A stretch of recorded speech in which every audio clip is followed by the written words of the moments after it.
All right, 4 o'clock, let's go ahead and get the drainage committee meeting started.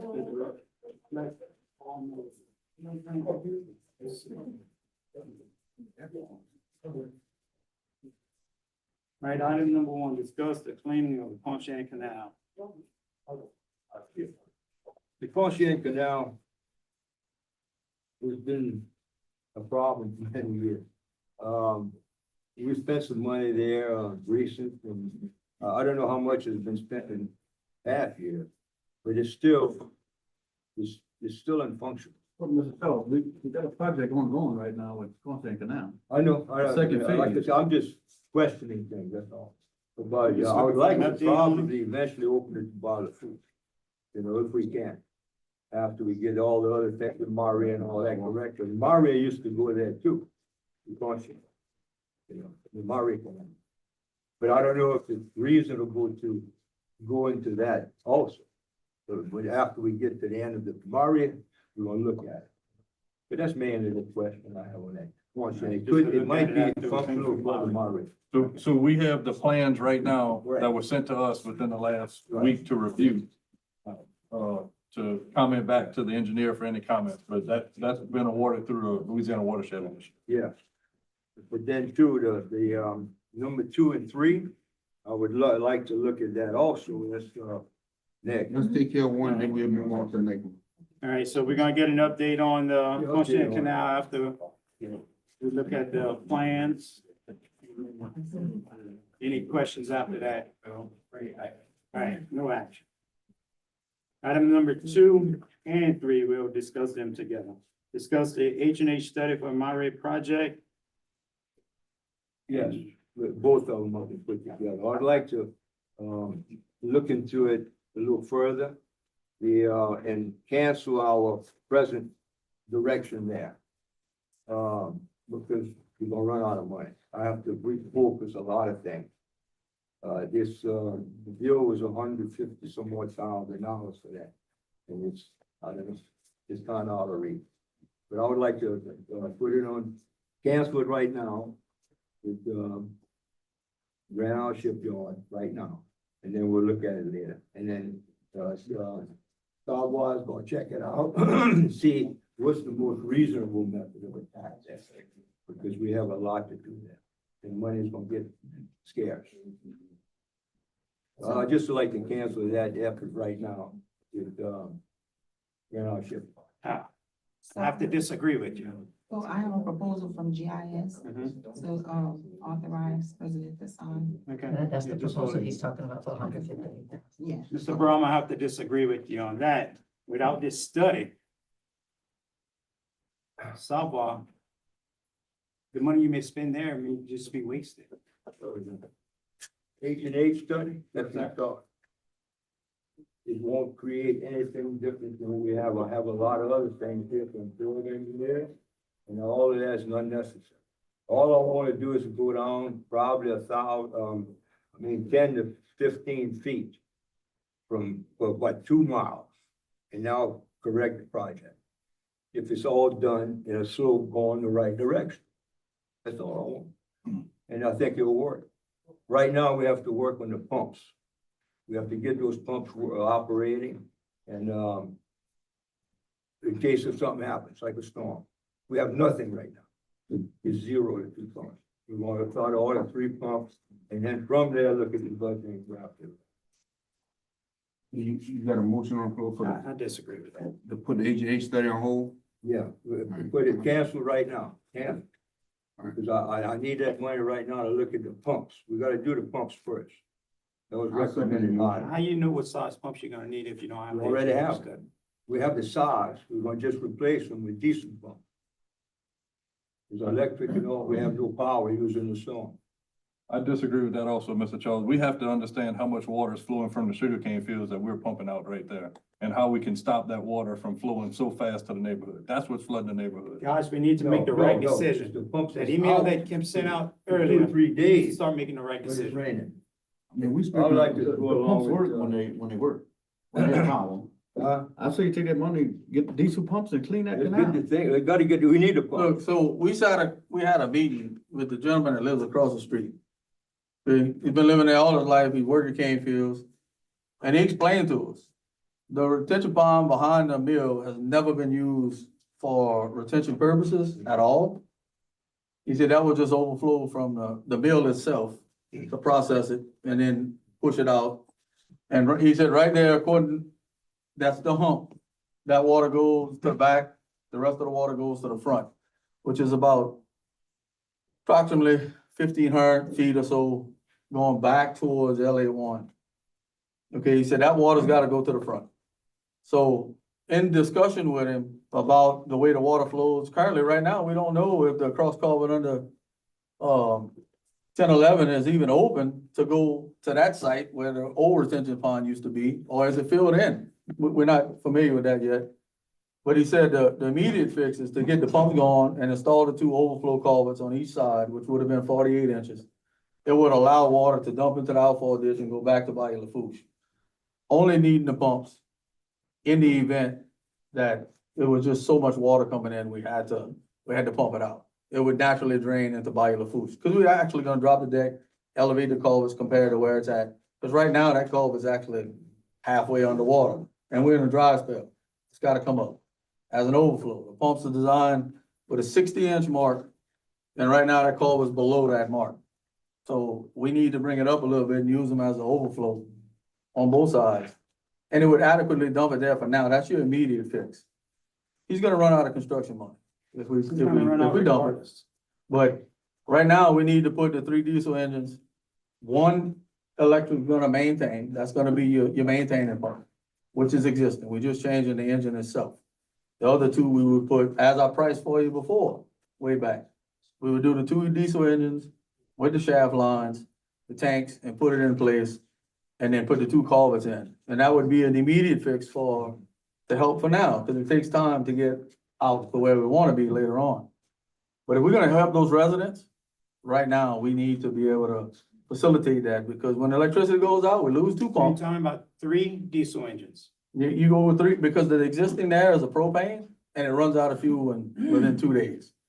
So we got 2 electric and 1 natural gas. You got 3 electrics, because it's a piggyback. You have a gearhead that actually operates an electric and a drive line. You can go either way. You just take the bolts out, it turns into electric, put them back in, it turns into propane and natural gas. With all 3 engines running, you have 54,000 gallons per minute capacity. It will keep up, and it has as long as we have power. When you lose power, you lose 2, and you only got 1. Now you're in a situation where you incur all of the flood. What about, instead of the 3 diesel engines, what about a generator? That way you can power everything. You still got 1 generator, that generator fails, then you're gonna lose the other 2 electrics. Mechanical is gonna fail eventually, but if it does fail, we lose both electrics, or actually lose all 3 of them. And just to add, we did look at the cost of a generator, placing a generator with a diesel tank large enough to run all of the engines, and the cost of that with the electrical upgrades actually exceeded the cost of the diesel engine option. All right, Mr. Charles got a motion on the floor. I second his motion. Let's move with this. All right, got a motion on the floor to cancel the contract with GIS Engineering. There is no contract. Oh, The contract hasn't been Contract, you initiated. cancel them. I think he's referring to the approved task order at the next. all right, to cancel the approved task order with GIS Engineering for the H&H study of Maury project. All in favor? All right. Make a move. Any opposed? I oppose, 3 opposed, Who's the third? 4 opposed. Martin opposed 2. Jamie, Leroy, Martin, Aaron. Motion fails. Item number 4, request letter of support from neighboring parishes regarding the Amelia Levy project. Before we go to number 4, as a path forward, what I suggest, Mr. Bro, is that we talk to GIS and see if we can negotiate those terms of the cost and figure out if we move forward during the contract negotiation, and we can make a decision at the next meeting based on that. So what we would do with the upgrade of the pumps for the immediate fix, to help these people, so I'm not walking around floating graves. Bring it back up in the full jury meeting. Get your pumps out. Yeah, we get the pump We going. gotta get the pumps going. Yeah. We have nothing right now. If I might add a possible alternative, that you may Get want to water consider, for 200 years. be we just get water in the allowing damn us, house. to move forward with a reduced scope to maybe get 2 engines online. With moving forward with bids of just getting 2 of the motors online. No, we need to do all three. We need to do all 3 of the We need to be motors. all three. Yeah, we done moved past that, let's bring it back up in regular meeting. We Need to get those motors on. All right. Item number 4, request a letter of support from the neighboring parishes regarding the Amelia Levy project. Mr. Chair, I put this on the agenda. I remember doing our DC trip. There were some homework that our congressional delegation had asked us to do. I haven't heard any other talk about the Amelia Levy project the way we were pushing it in DC. I know y'all had a meeting with CPRA to discuss it, but I know this was one of the tasks that was asked for us to do.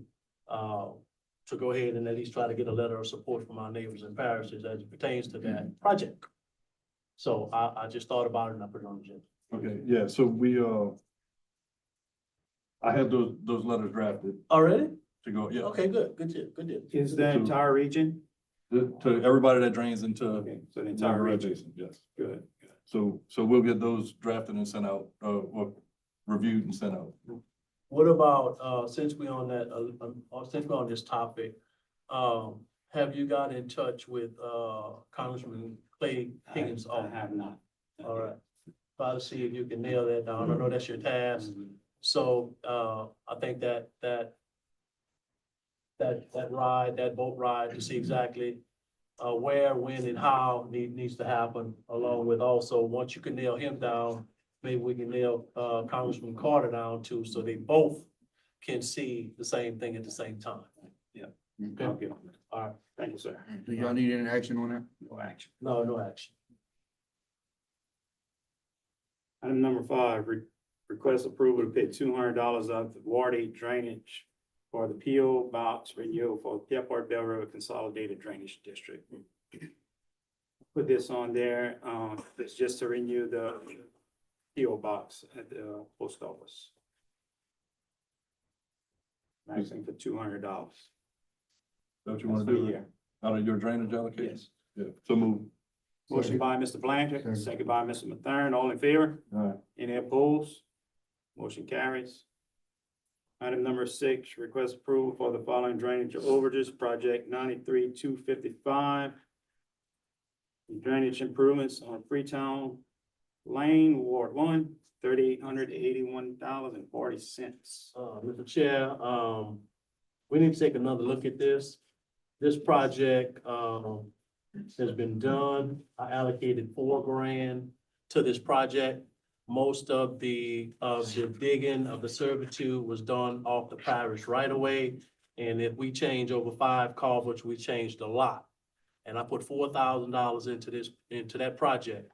There's no way additional $3,800 and something dollars is needed as an overage. So we need to take another look at this. Brian, you know where they came from? No, I'd have to, like you said, I gotta dig into it like I did the other ones to Yeah. get a better. Something ain't Just right with table- that. Table that till the next. Yeah, meeting. something ain't right That with way that. you get some clarification. Item number 6, table. Item number 7, request approval to replace a collapsed culvert at 737 Archdale Road, Ward 3. Gentlemen, I provided y'all the estimated cost. And it goes in the order of the item 7, 8, 9, 10. Replacement 18-inch culvert, materials 20-foot 18-inch PDW, $350, parish labor estimated at $200, total cost, $550 for the projects in parish right away. That's a driveway going somewhere? No, it's actually in the drainage ditch. There's a little main drainage. main drainage on the highway. It does have a little access to the property, Jim. Motion by Mr. Patterson, second by Mr. Mathern, all in favor? All right. Any opposed? Motion carries. Item number 8, request approval to replace road culverts at 900 Jefferson Street, outfall, Ward 5. Yeah, Pat, you familiar with that? Yeah, that's on Jefferson, some 42-inch culverts are rotted out, there's 3 big holes in them. The second picture is just the picture of the ditch where the culverts are rotting. The little flag, The flag tells you where they're rotting, Motion. the main outfall ditch. Motion by Mr. Carter, Second. second by Mr. Mathern, all in favor? Any opposed? Motion carries. Item number 9, request approval to replace collapsed culverts at 114 East Avenue, Ward 5. All right, this will require, 20, well, you wanna go ahead, man? This require 20 foot of PDW culvert, $200, approximately 2 bands, parish labor at 600, miscellaneous materials. I'm gonna start putting this in here, cause some of our overages come from, materials that we need after, if we gotta cut something or we need additional, tooling. So, the total cost on that project is, $950. Motion. Motion by Mr. Carter, Second. second by Mr. Blanchard, all in favor? Any opposed? Motion carries. Item number 10, request approval to replace collapsed culverts, 125 Oak Lane. These materials would be 15-inch PDW culverts at, 60 foot at $850. Bands are not required because it's got bell ends. I added at the end, and I told Mr. Pineville, which is an adapter, because, adjoining catch basin, if the pipe is rotten, we're gonna purchase this adapter to make it incorporate into the existing catch basin. The catch basin would be purchased by Road and Bridge, and the cross culvert is approximately, 60 feet, 15-inch PDW at $850 also to come out of Road and Bridge because it's cross culvert. Miscellaneous materials would be 200, parish labor would be 800. The estimated project cost is 1,900 with Road and Bridge covering culvert and catch basin costs. Ward 8 and all, I mean, it says they one culvert requires in the parish right of. And there's some pictures of that, each one, just so you understand what the adapter looks like.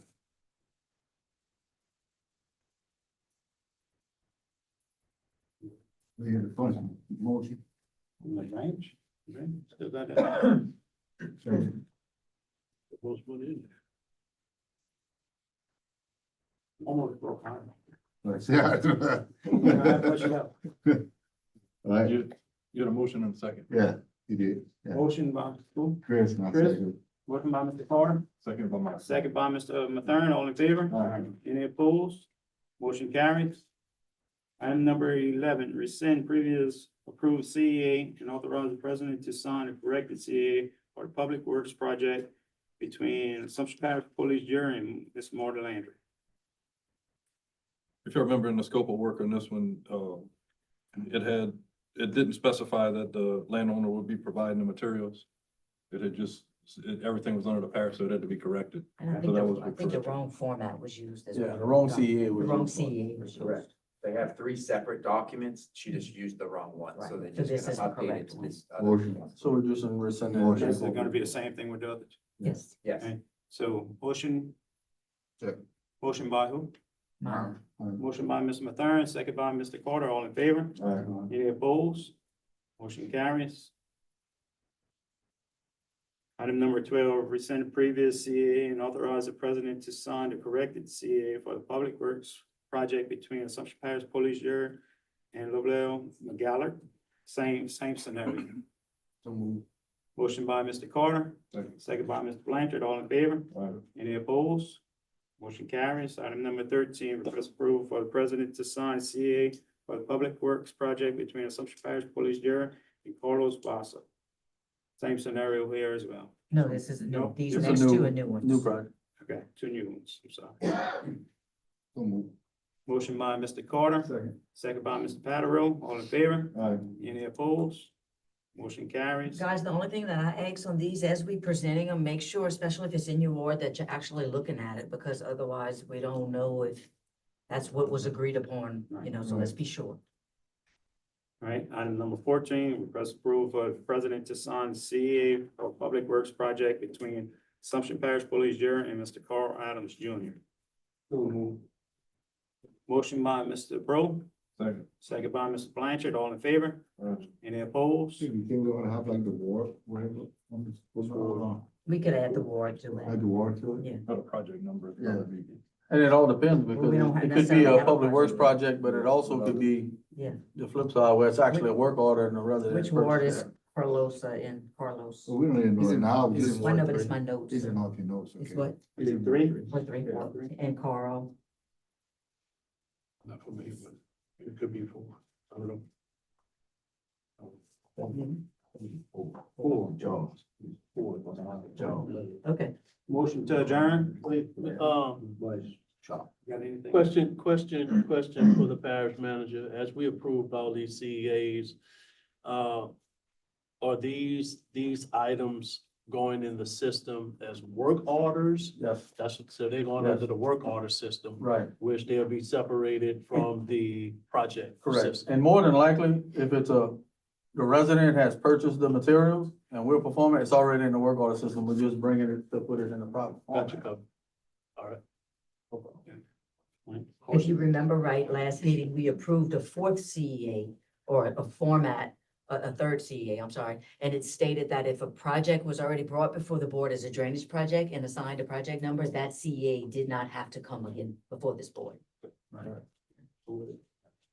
Motion adjourned. Motion to adjourn by Mr. Mathern, Second. second by Mr. Patterson, all in favor? All right. Any opposed? Meeting adjourned. We'll get the finance committee meeting started. Let the record reflect all members are present. Request approval of the list of bills submitted through October 17th, 2025.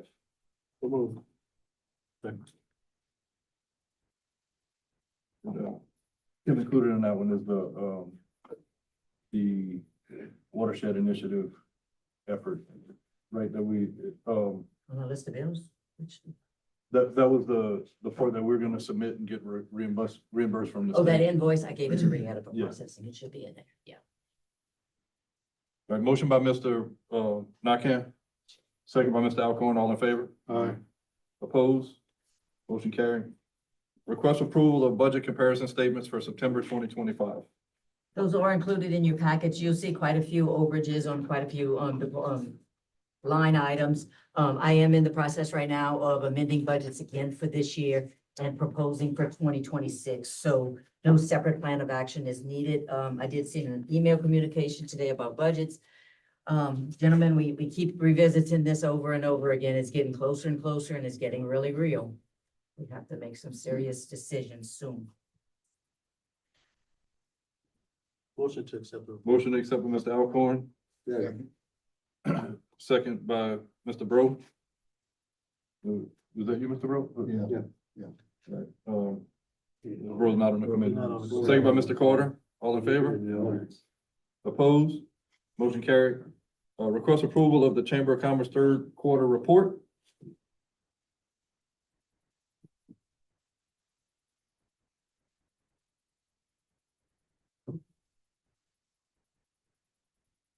Hi, I'm Bridget, and this is Cassie. We're the board members that's attending today for the chamber. On October 7th, we held a harvest luncheon in Pierreport at the church hall. It was a huge success. We had Dr. John Fleming, the Louisiana State Treasurer, as our guest speaker. We received lots of positive feedback after the event about the luncheon. The Donaldsonville Chamber also attended our luncheon, as they would like to collaborate with us on future events we'll do. We also emailed out the fourth edition of our quarterly newsletter. And she has a copy of it. If y'all didn't get it, we can leave it with y'all if y'all would like to review it. We've also partnered with the Pierreport Bell River Business Group to host a networking and business card exchange tomorrow. It's gonna be at the Spunky Monkey starting at 5 o'clock. And we have acquired a few new chamber members since we were last here. Our new members are EJ Bro Contractors, Memories Photography by Paula, No Problem Waste Raceway, Code 4 Catering, Rouse's Supermarkets, and Ascension Credit Union. We sponsored and participated in several community events and back-to-school events. We were a couple of us that went to the Bayou Lewis back-to-school event, and we donated school supplies to the children. We also attended the National Association of University Women, they held a reading jubilee at, the community center. We attended that as well. And we also attended and, donated items at the Assumption Parish District Faculty Back to School Kickoff. We are still looking for a guest speaker for our annual banquet that will be held on February 5th. And it's gonna have a Mardi Gras theme. We have paid our deposit to y'all for the community center rental. We opened this week our application process for a Teenage of the Year scholarship. Our deadline is November 21st. If you know any seniors, they can get with us and we'll let them know what's the criteria, if they meet the criteria. We would love for them to apply.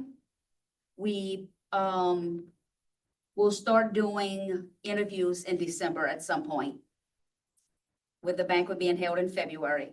We are also currently seeking new board members to fill a few vacancies that we'll have for 2026. If you know of anyone that is interested in being a board member, that's a member of the chamber, please have them reach out to us. An email also went out today to the members to let them know that we have vacancies, if anyone wanted to reach out to us. This is the report we have. We ask that you approve our third quarter allocation for the Assumption Area Chamber of Commerce. We hope you all hear and see the progress that we've been making to be visible and valuable to all the local businesses and the communities. Do y'all have any questions for us? Bridget, what is the date of the banquet? February 5th, 5th. yes.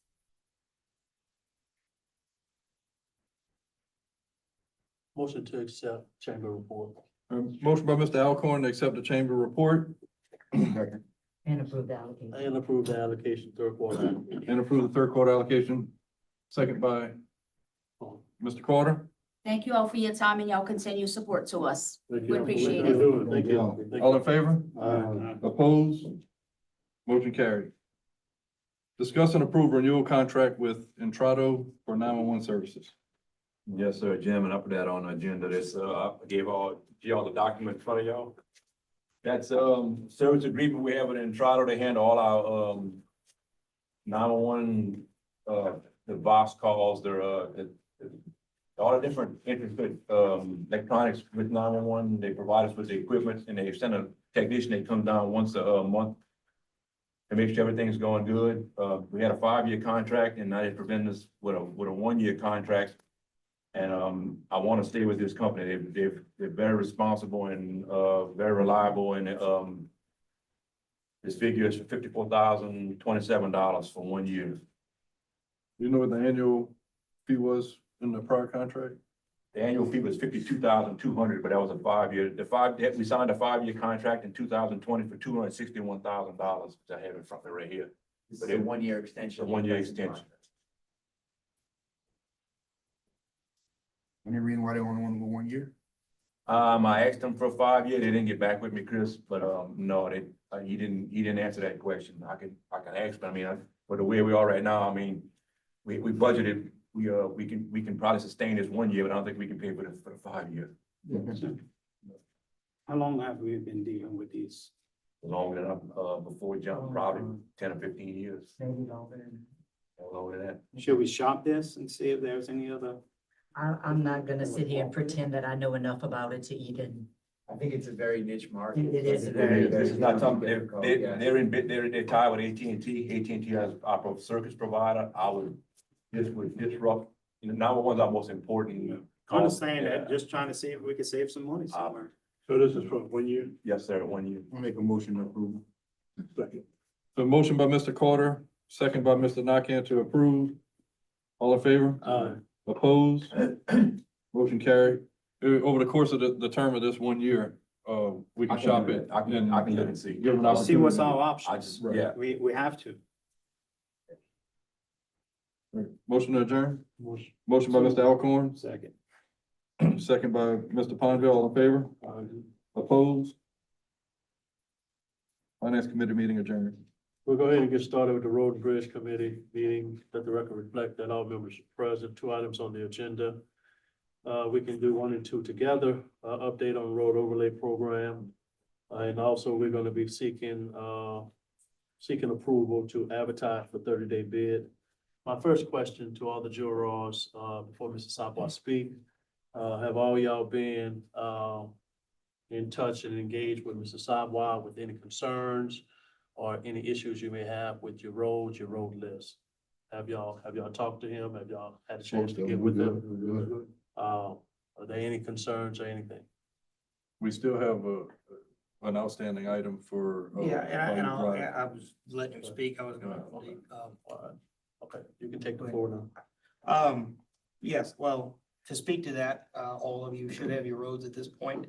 From right now, what we're doing is we're working to consolidate that into one large set. As I indicated to you all, it is a large file. We're gonna end up having a Dropbox available and paper plans once all of it is done. But you're looking at about approximately 300-page set of plans for all of the roads.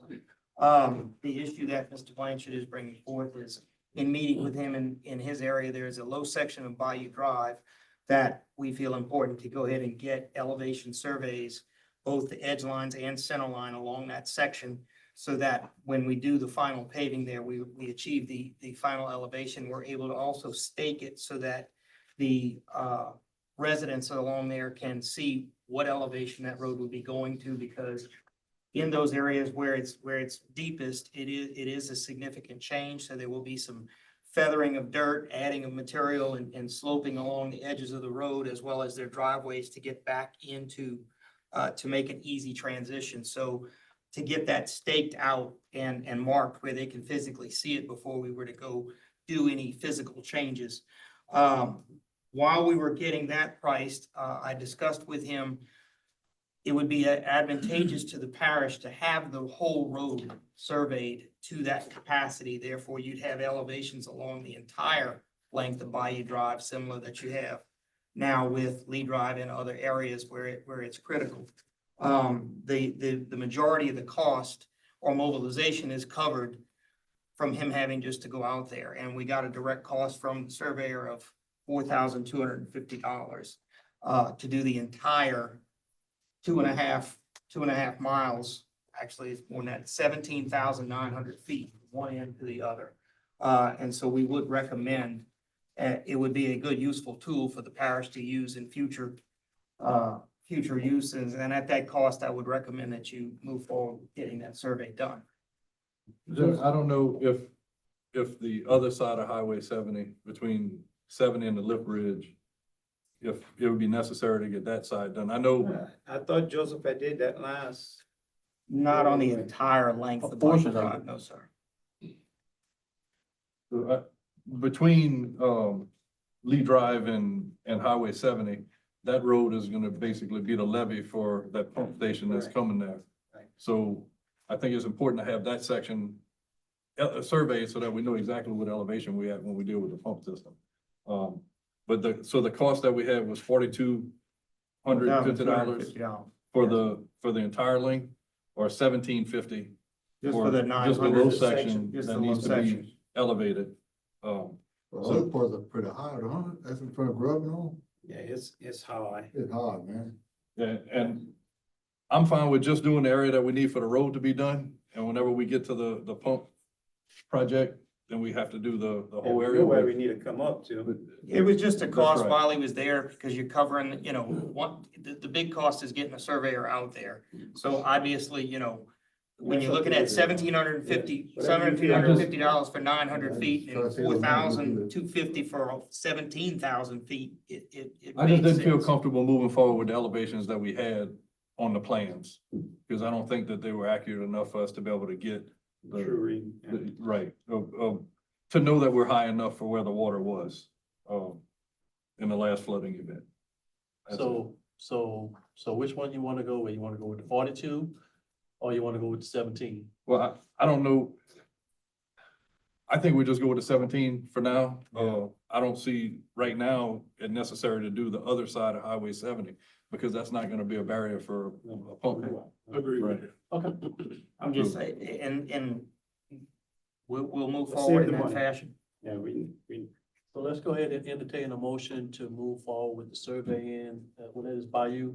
Bayou Drive. Bayou Drive. $1,750 and it's Survey Riverland cost survey. is $1,750. Can I entertain a motion? So move. so move. We got a motion by Mr. Palmville, got a second by Mr. Blanchard, all in favor? All opposed? Ayes have it, motion carried. Before we move on, Mr. Chairman, Joseph, I'd like for you to go back and look at some of the streets in Ward 8. And Yes, just sir. make sure the elevation, I saw on the plans that we're gonna cut out 3 inches. And then add 3 inches. Some of the roads would have to be actually elevated to get higher than what the neighboring, ground is. Mhm. Because, right now, some of the roads are being used for the ditch, for the drainage. And I wanna be higher than what they are, that way the road actually stays free of water. We can revisit that on each one. There are some streets, And that's why our roads are failing. and I discussed this with with you and other jurors, is there's some roads out there that are, right now, they're too high. We're actually taking 5 inches off and coming back with 4, or taking 4 inches off and coming back with 3. Because the road is too high and it's actually a drop off on the edge. And there's just multiple layers that have been built up over the years. You're correct, there are some roads where that road is set, and the way it was, the way the original subdivisions were designed is the streets were the drainage. So we can certainly look at that, and obviously if we can come in, and it would save some costs too, that we're not having to mill down, and if we're taking off 3 and coming back with 3, maybe we take off 2 and come back with 3 and bring the road up. We'll revisit that on all the roads in Ward 8 as well as all of them. Because we are making adjustments. We're going back to every road again, for actually a 3rd time to ensure that we get it correct. And take a look at the culverts too. 'Cause last thing I wanna do is cut a brand new road to replace a cross. Yes, sir. We've been locating, as we measure the roads, we are locating the culverts in those areas and taking a look at them to see what kind of, To that, if condition they're in. we could do it in-house, it would save us a lot of money. Well, what I planned on doing, and I spoke to Mr. Blankenship, we're gonna be providing him a full set of everything, so that even if it takes place after or before we go out to bid, we'll go over it with him, and where we've seen or identified troubled culverts, we'll be in contact with him. Something else we need to make sure and get together on is that I'm gonna take the list of speed bump roads, and we're gonna make sure that we're not gonna come put speed bumps in Good catch. and then have to pull it up, Good and catch. it, so we need to make Yeah, sure we can get compare that. I'll to get that your list to speed- you, we'll Yeah, make sure we're not if you doing can it. provide me with whatever list y'all are proposing speed bumps on, or that haven't been addressed yet, we can certainly say, hey, look, you may wanna wait until this is done and then come in after the Cause fact. Justin recently provided me with an updated list, so. Yeah, Bruley Moran was on that list. We I'm put a glad hold you on that you one. said it, because it's perfect time to talk about it. We said we was gonna go ahead and tackle those roads with those speed bumps Right. when the weather got cooler. Yep. So let's make sure we capitalize on that. Yep. Thank you, sir. On the, With that said, if we're able to, we get all of these adjustments done with your authorization, we would be looking at a bid opening date of December 9th. I'm good with that. Motion. Motion. have you Go ahead. updated the side slope? Yes. You know, the fill on the side slope? Yes, sir. Yes, sir, I did. Now, I will actually have elevation shown, once we get that survey back, to know where that side slope will have to adjust, but we did add in a cross-sectional detail of the side slopes coming off of the road, as well as an additional detail for tying in those driveways that are in excess of the normal apron. In other words, as you know, and you and I discussed, like an area where we're bringing up the road 12 inches per se, that driveway may have to go back 20 feet, give or take, to make a gradual slope into that driveway. So yes, we did add a detail for that. Item number 2, can I entertain a motion on the floor to approve the engineer to advertise for 30-day bid for the road? Motion. Got a motion by Mr. Thurn, got a second by Mr. Pro, all in favor? Thank you. Any opposed? Ayes have it, motion carried, meeting adjourned. Motion to adjourn. Motion to adjourn, meeting. Got a motion by Mr. Blanchard, got a second by Mr. Palmville, meeting is adjourned. We'll go ahead and get started with the insurance committee meeting. Let the record reflect that all members are present. Discuss 2026 renewal rates and optional plan changes for, our parish insurance. I don't know if you all had a chance to look at your emails, what was provided by It's also CCSMI, In your packet too, or you put it in the packet? under tab I1. I want. Kim and I had some brief conversations pertaining to why the increase, I think, what, 16%, That was, well, originally 22, 22? but that was recently emailed to you today, this picture, which is actually shows you the medical payments, the prescription payments, and then the premiums they collected, and it shows you how much they lost in this period, which warrants the increase. Or should I say backs up their increase. The original proposal they submitted to me had a 22% increase. I spoke with them and we sat down and talked about different options. They submitted a revised proposal with some structure changes, which brought it down to a 16% increase with increased deductibles and increased out-of-pockets and co-pays and whatnot. And the first thing I know some of you are gonna say is we need to shop the market. I've had all the agents, well, most all of the agents that reached out in prior years, I was in contact with them. I provided them all of the same information that CCMSI has, and I also provided them with the current billing of CCMSI, like last month's billing structure. They had everything, and they declined to submit a proposal. Well, at the end of the day, people are using their insurance and the claims are high, so whether we go to another, a company or not, those claims are gonna follow us. So those other agents are looking at that and be like, no. When they're looking at this report. Yeah, Nobody wants you with. yeah, exactly, Exactly, so. exactly. We have a plan that is used, there is no doubt. It's We being have used. employees that are here for They use it. insurance, They to use it. use the insurance, that is what we're here for. So, so the question at hand is, do we restructure the plan and put the benefit structure higher as far as payment for a 16% increase, or do we leave it as is and it's a 22% increase? Well, who covered the gap? Well, that's where I'm going. So you're gonna say, who's gonna pay what? Right now, if you go, whatever percentage increase you have, the jury pays 70% of that increase. Because the structure we have for benefits right now is the employee pays 30%, the jury pays 70%. So if we have a 16% increase, the employee pays 30% of that 16% increase and vice versa. Okay, so there's, there's savings to the jury and to the employee on the 16% increase. However, the employee is going to actually bear more than 30% of the 16% for those employees that use the plan. Those employees that really use the plan are going to pay more for out-of-pocket. They're going to pay more for co-pays and whatnot because the structure, the benefit structure has They're changed. using it more. They're using it more. And that's what some of our, that's what, Use, you pay. that's what prompted my conversation with us. It's easy to just charge everybody with a 22% increase. Not that we're trying to target those people that use it. However, some of the burden should be more on the people that use That's it. right. I mean, So they came with this revised option. you use it, pay. So that's what, we're presented with. I think, And just for conversation purposes, I've looked at the different, we talked about active employees on the standard plan. We talked about active employees on the MCO plan, which is the reduced plan, smaller network. We've talked about employees, retirees, and there is no one specific group that is driving up the claims. We have high claimants in each. In all of them. In all of them. and all of them. Yeah. Good question.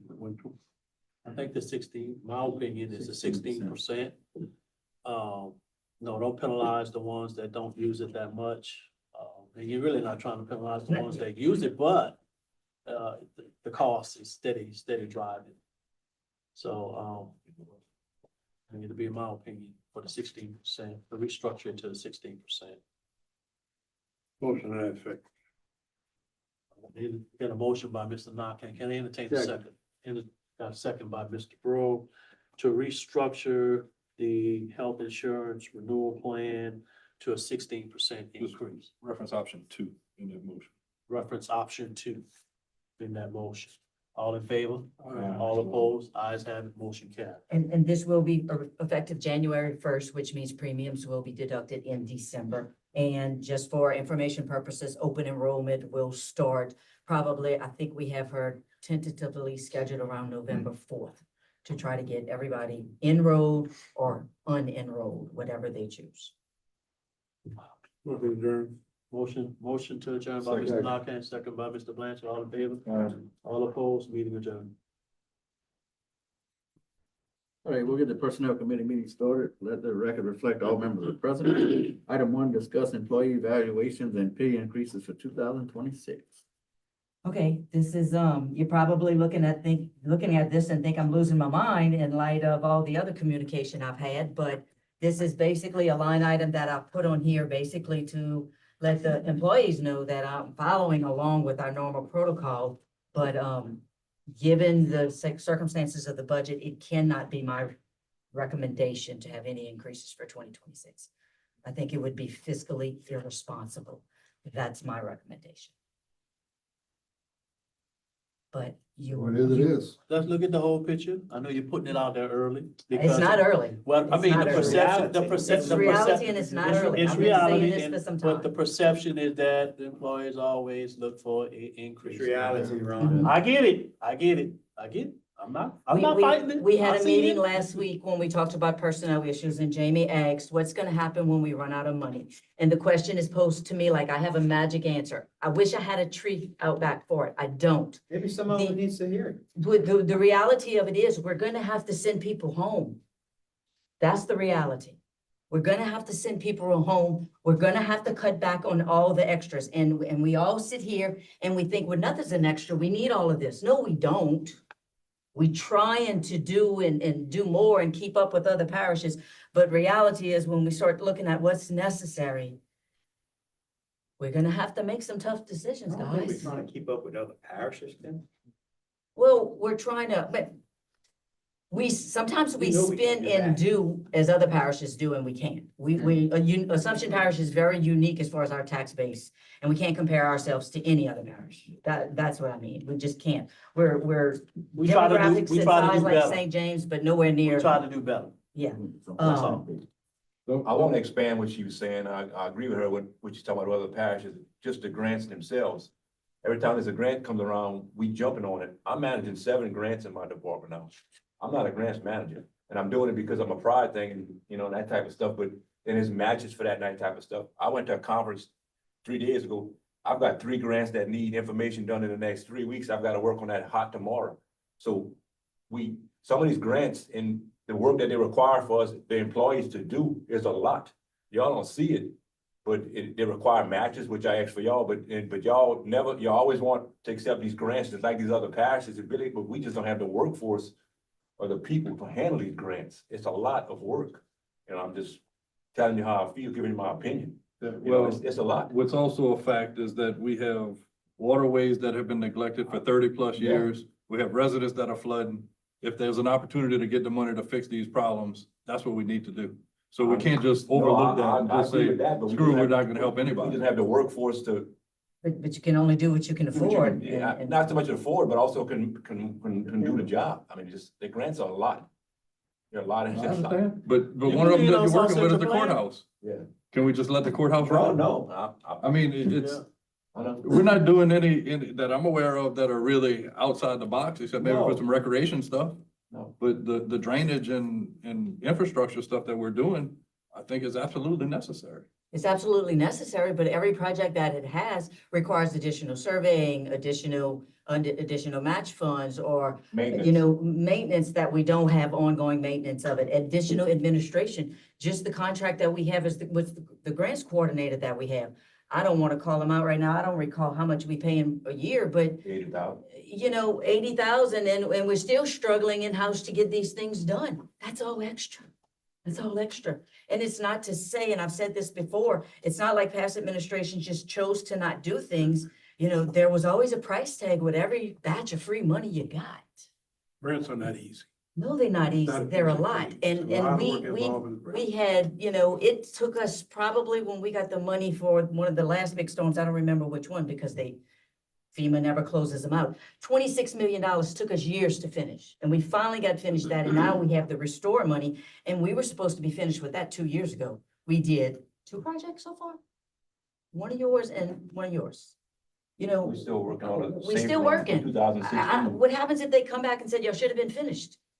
I don't know what we're gonna say, what we're gonna do. We knew these timelines from the beginning. I mean, y'all, they just keep going, they just keep growing and we just keep requesting for more. We have capital outlay, we want to submit for eight projects.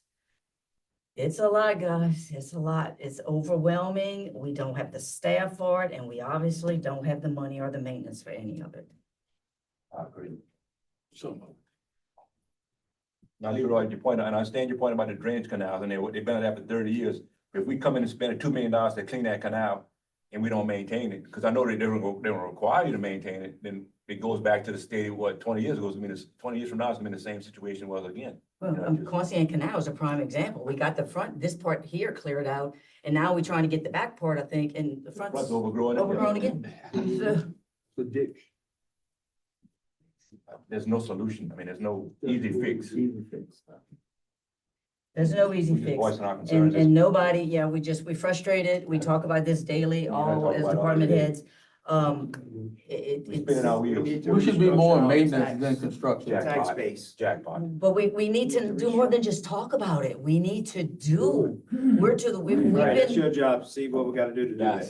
it's not my job because I don't vote. And every recommendation I bring to you all, No, I'm y'all talking vote about as against. far as the- Y'all vote against restructuring our everything that I tax have base. brought up. So I can only bring so Yeah, but I much. agree to with you. We got a you know? problem here. You've been saying it. I've and been I've saying been it. agreeing with you for years. We don't want to go up on things, but everything else is going up. Permit. We're the only ones not going up, but we keep giving away free services here and there. We Free services we give them. don't even start me on that. I'm gonna bring something to y'all in a couple of weeks, and I want to get y'all opinion on it before I even waste my time on it. We collect on your cellular bill and on your phone bill, there's money that's collected from 911 tax, okay? We pay some of the lowest taxes in South Louisiana than any other parish. We pay, like if you notice, it's like 51 cents on a cell call, $1 something on a landline call. Terrebonne, Lafourche, they're $3, $4. That would generate funds for our 911, which there's $4,000 for this contract, that's out of 911. Right now, I think she told me we're like losing like 30 grand a year. We've got to where we upside down now. So next couple of weeks, I'll find out the information, see what it's gonna take for y'all as a governing body to say, yes, we're gonna increase those fees. So I wonder how y'all feel with that now before, because I know it was, John Boudreaux had brought it to the attention of 8 years ago and they denied it. They said, no, we can't go up on no taxes. So do y'all have an issue with that? If I came and said, let's try to raise our 911 rates, our fees on cellular phones and landlines to raise these fees? We gotta start somewhere. if we're not in line with neighboring parishes, we need to know it. We're not. I got that information a couple of weeks ago and I saw it when I was talking with the 911 director in St. James Parish. I'll bring y'all the numbers, y'all can look at it and we can see where we can go with that. That's just another way to start. And another avenue, and again, I know y'all gonna say, well, y'all, the answer to everything is just raise the fees. Raise the fees and cut the costs. That's what we have to do. We have to cut back on expenditures, we have to raise the fees. Building permits, we're not charging enough for permits. We still have an issue with permits not being obtained because people just do what they want and there's no. Put a roof on a house, requires a permit, We call on nobody's it. policing We know the jail is an issue for us. That one we're really stuck with because we can't cut back. We can't say no. There's not much we can do about it and those costs continue to rise. The hiring of the outside contractor has not brought the costs down any. Nobody wants to pay a tax to manage the jail. I get it. But something we might have to look at. We're talking about almost $700,000 a year on inmates, not even on building, just on the inmates. And they're almost at full capacity. We just had to get additional mattresses Right. to facilitate the amount of inmates that's at the So facility. if we had to get additional mattresses, we're gonna probably have to buy more jumpsuits and all the supplies, shoes, clothing, food. everything. And it's just one of the nature of the beast, but it is our requirement. Just like to circle back to our agenda item, Sorry about that. That's true. So one issue that I have, if we just say that no pay increases for 2026, I don't like making that across the board blanket statement, because there may be a case where we have an employee that started and, you know, they're gonna be promoted to a position or something, so I would be okay with no across the board increase like we've done in the past, but I would like to look at it as there may be a case by case basis that we have to evaluate it based on a department's head recommendation.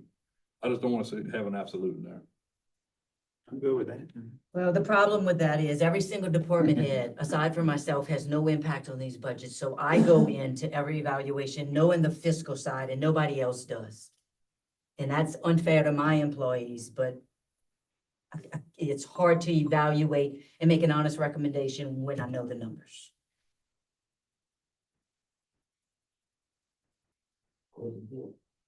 So it's basically a line item to open up everyone's eyes for discussion. You gotta make a decision right now. No, exactly. You gotta make a decision right now. Discuss, just, you know. It's coming. We're still working on proposed budgets and, You have a deviation?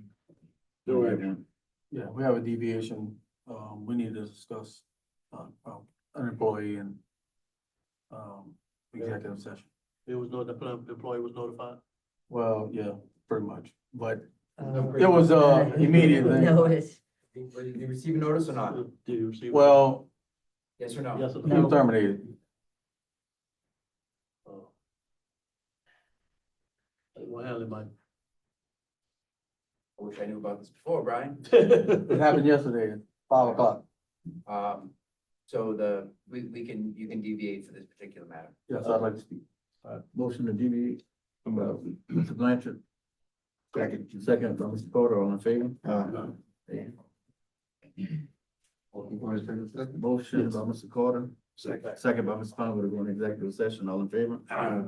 You gotta get no public comment? There's not gonna be any action item on Okay, that. all right. When we come back out.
maintenance worker for violation of Assumption Parish policies and procedures. So move. Moved by Mr. Carter, second by Mr. Blanchard. Ask for public Public. Any public comment?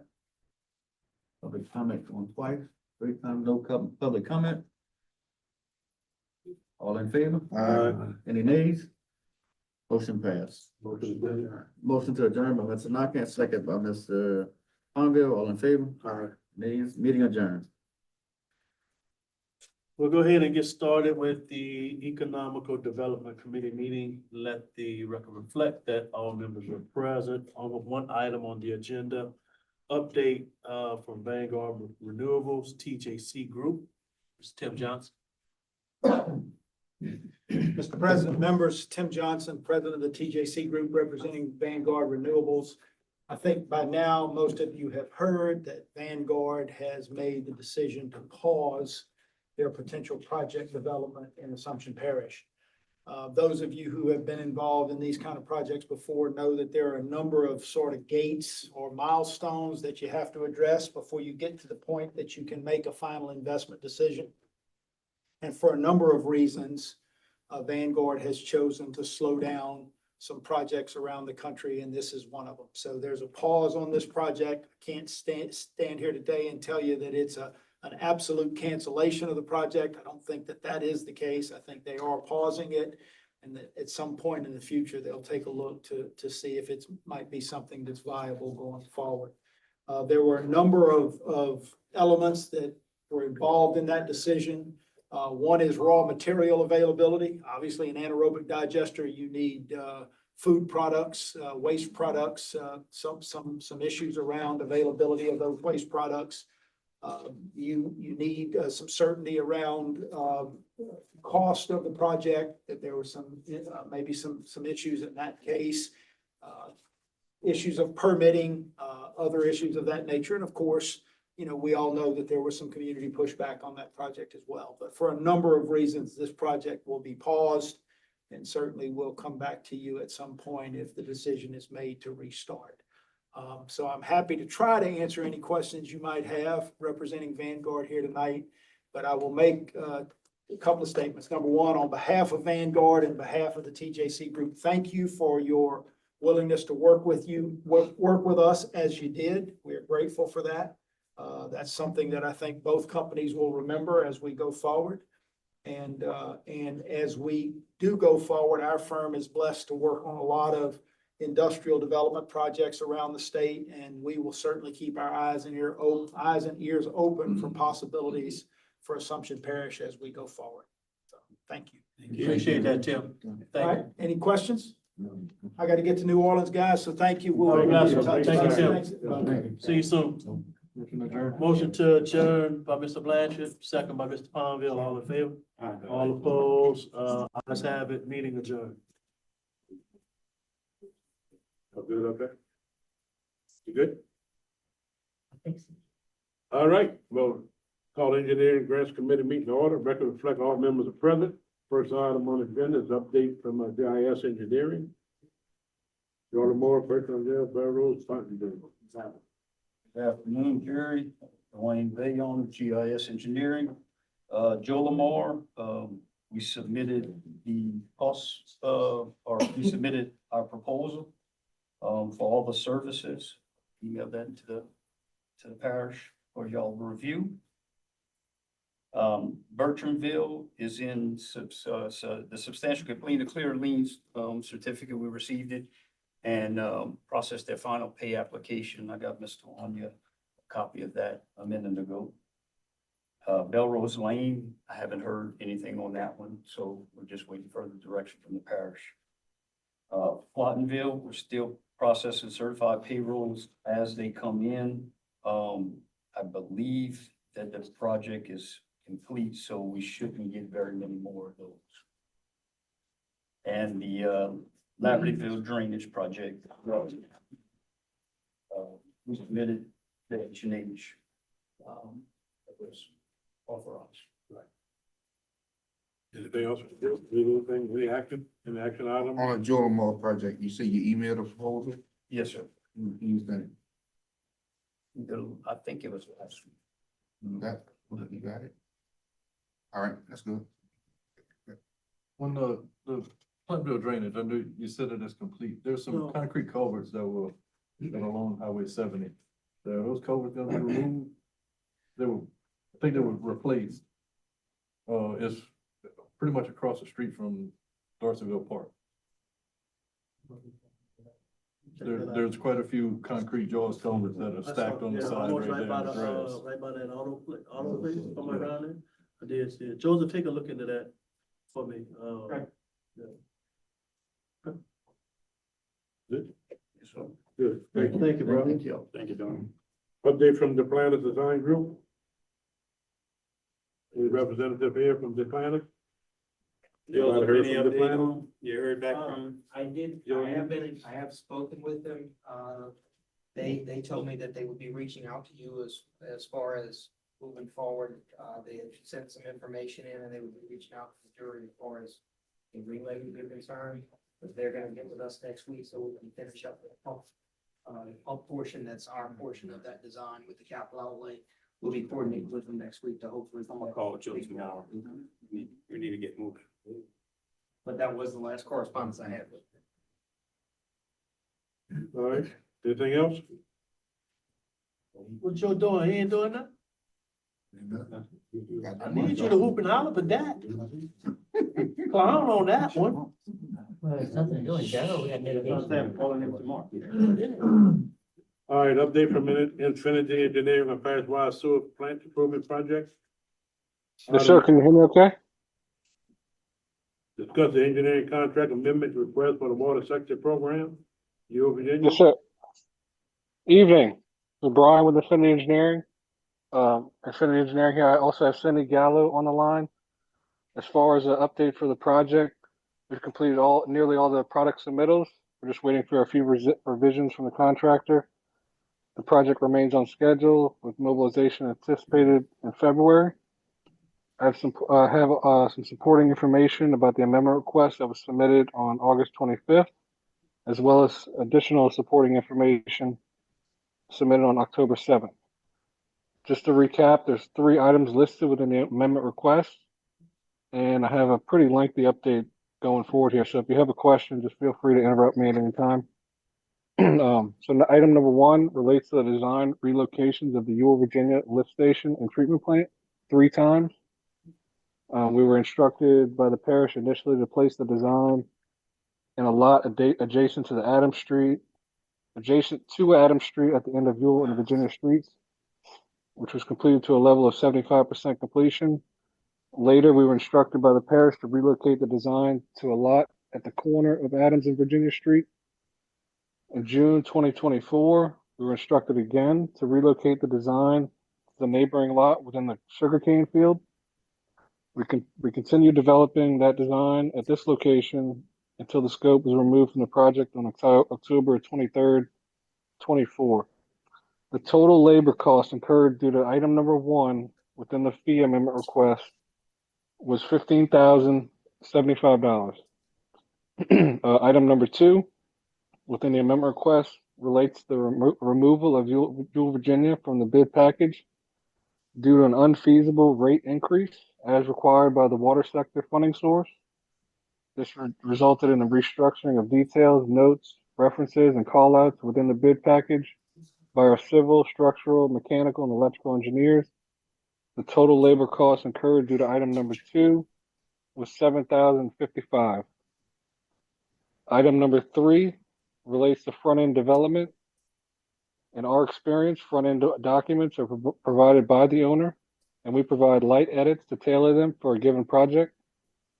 The parish provided a go-by set of EJCDC front ends that were out of date and could not be efficiently recreated or updated.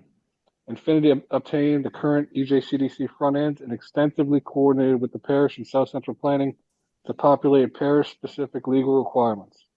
The total cost incurred due to item number 3 was $13,970.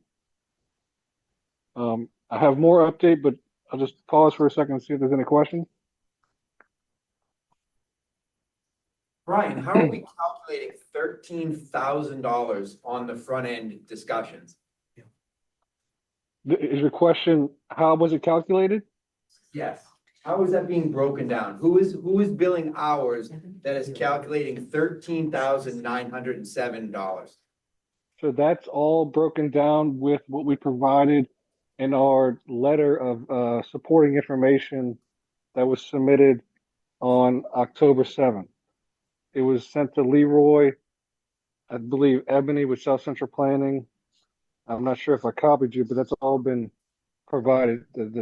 We have the list of employees, their titles, their billing rates, the number of hours they worked, and a description of the work that was done. So item number 1, 2, and 3 have all been broken down. They've all been broken down per item. I mean, I think it's ridiculous, but I see it. The level of effort to create complete appropriate documents is far beyond what we expected and what's stated in the contract under the owner's responsibilities. Do you recall this topic coming up at our kickoff meeting? Multiple times. You're saying it was unexpected, but I know we discussed it at our kickoff meeting. I can't speak to what was discussed in the kickoff meeting. I wasn't involved. Maybe Cindy can. I don't know if Cindy was there.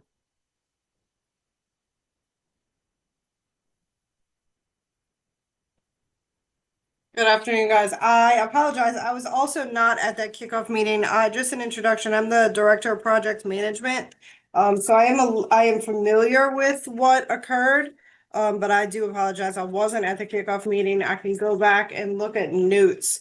But from my understanding, the front ends that we were given were 2007, and we updated, and a lot of it, I think a lot of the back and forth had to do with legal language being placed into the documents that we have to rely on the parish for. And so I think it was just a lot of back and forth. And Cindy, at any time, were we notified that we were gonna be charged extra for that time that was expended on those front end documents? No, I can. We just did it in good faith. Exactly. That's a very good answer. We can leave it at that. At no point in time was it referenced that we would be charged extra for work that we figured you should have been doing in the first place. And we worked tirelessly with you in order to get that completed, even though at the kickoff meeting, we had discussed that it was not going to be the responsibility of the owner to complete those front end documents. Okay. And to say that it's $14,000 in value, I think that is utterly ridiculous. That's a number that if that's the case, then my billables are $150,000 for the time that I spent on putting those documents together. I can't be more clear about that. I think this is absolutely absurd. Yes, sir.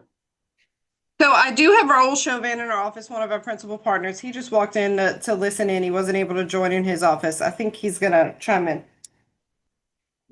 Hi, good afternoon. I'm just here just catching up on the tail end here. I'm hearing discussion about this discussion of the front ends being done, being covered in the kickoff meeting. There was never any discussion in a kickoff meeting about us doing the front ends. There was no talk of, there was no discussion about the front end documents. This is all stuff that has been developed, has come up during the course of the project. And as Cindy mentioned, the documents that we were given as a go-by were terribly out of date. And we actually took those documents and recreated the new set. There was an awful lot of effort that we had to go through to update these documents. This is, and just to inform the rest of the panel, the front end documents are a legal document that contains information that is pertinent and is particular to each parish. And to be clear, Infinity is an engineering firm. We are not attorneys. We're not in position to comment on the business of the parish. This is a document that needs to be completed by the parish. And if you look at our contract, and we state this in our addendum, in our amendment request, that we specifically exclude the production of front-end documents. We try not to throw that back at you, but it is actually written in our contract. So I can, and you have all that information is in front of you somewhere. It's in, let's see, that is in section B of our contract. But it's part of this, it's part of the letter that was issued on October 3rd. We actually have a clip of that contract clause in that amendment letter. We've seen it all. I don't know why we're looking at it again, to be honest, but the number itself is really the problem. Okay, to state that now the police jury owes you $14,000 for work that you should have completed, I just find that to be, I don't even have the words for it, to be honest. The other stuff as it relates to the engineering, I understand you completed work that was not part, and then was removed. You should be compensated fairly for that.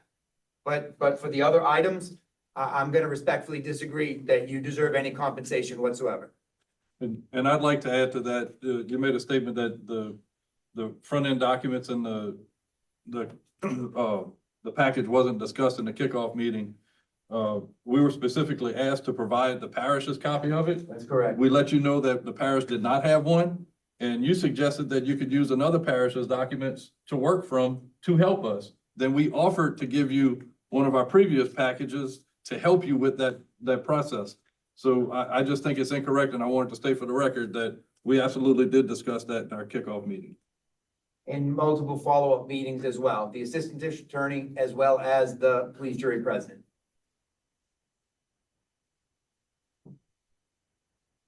The kickoff meeting that you're referring to, when the only time that I recall that there was any discussion about the front end documents was when we were well into design. And a kickoff meeting is not is a time to discuss the scope of the project, which is the sites that we are developing. So I'm not. I can only say that I don't believe that ever happened in the kickoff meeting. And just further, I'm stating that we have explicitly stated that was in our proposal and is written in the contract. It's in the contract document that we executed and the parish executed.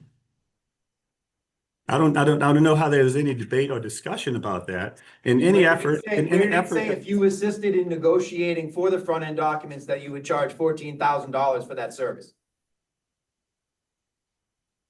Where was that in the contract documents? There was never any statement of what that might cost to produce that. Thank you. But there is Take this item under advisement, and we'll get back in touch with you with a formal response.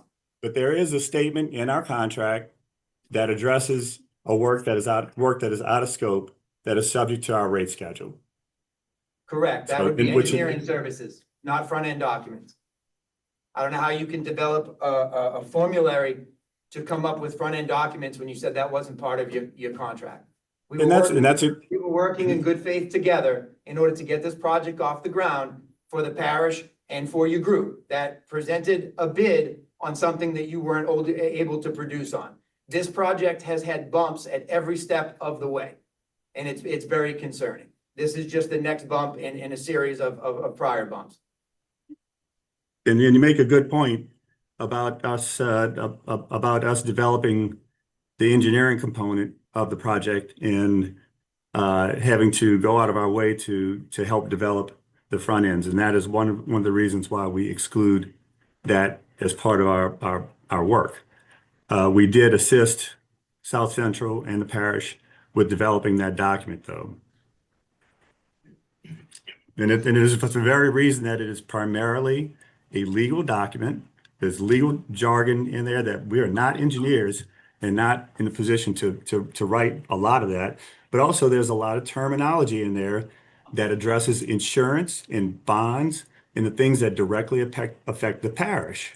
The document that we were given was from 2007. It was completely out of date. I'm not sure what the parish has been using, if that was the latest one that they could produce for us, but it was from EJCDC document that was produced in 2007. The latest EJCDC form has new language in it, and we took that and presented it to South Central, and we worked together to develop that document. Now, if there was no way we could predict what that cost would be to develop that, because we were going back and forth with the parish and South Central to feed information. I mean, I don't know how to tell you, how to describe to you, or how we would have estimated the effort that it took for all of us to come to an agreement on this document that now not only are we using for our project, but that the parish will be able to use for future projects as well. So this is not a one-off document for the parish. This is now something that you can use for other projects moving forward. And that, I mean, that's not, I'm not using that as a selling point, but I'm just saying that that's a fact of the matter. Excuse me, our attorney asked us to take this as an advisement. I like to go to number 4, the 5 item. Any more, Brian, any more items you need the jury? Yeah, let me just continue for just a minute. We received a message from South Central Planning on October 3rd to provide some additional supporting information for the amendment request. Some of what we already talked about, such as the totals for each item. Those are all itemized lists in the letter that was sent on the 7th. The second item request is related to a credit due to the removal of Yule Virginia scope from the overall design package. We agree that a credit is due to Assumption Parish. No effort was expended on Yule Virginia during the bidding phase, and none will be expended during construction administration. Therefore, the credit is applied to 4 tasks: bid phase, construction administration, resident project representatives, and the Davis-Bacon services. The total amount of the credit is $126,922, which is a 37% reduction of the combined original fees for the remaining tasks. Further, these fees are applied as lump sum fees for bidding and CA, and the estimated T&M fees for resident inspector and Davis-Bacon. We respectfully request that the parish's approval of Affinity's contract amendment request and funding credit. Are there any other questions? No. Okay, just have one. I'm sorry. South Central Plan? I do, if that's okay. Just a quick question on the credit. Can you go back again and tell me what the total was again? Is the total credit that they're supposed to be receiving back? And I just want to quick check my own math. That is supposed to be everything that's in that center aisle under the proposed credit for the 4 categories, correct? So the top 2 came to 71,408 and the bottom 2, 77913. And that should be for 149,321, but maybe I'm miscalculating. Do you mind just making that clear so that I can understand? Is that in addition? Which we're looking at the revised one from the. Okay. So we're looking at approximately 1,100. I'm sorry, 10,200 plus 50,497. I mean, I have to get my calculator out. Okay. Ron, what's your total again for that credit? What's the total? The total is 126,922. We have 50 plus 60 plus about 15. I got it. Thank you. That seems about right. Okay, thank you. I just wanted to verify that. I had the 2 here. That's all I have for now. Just one final thing. The contractor is scheduled to be on site in February.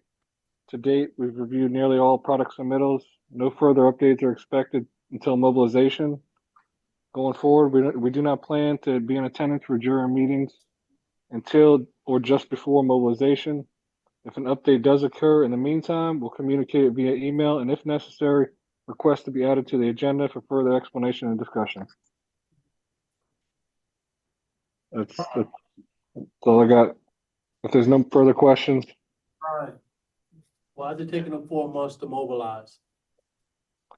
because the wastewater treatments are precast concrete blocks, and there's several of them, and according to the manufacturer, it takes 120 days per plant, and they're being manufactured sequentially. There's 4 of them.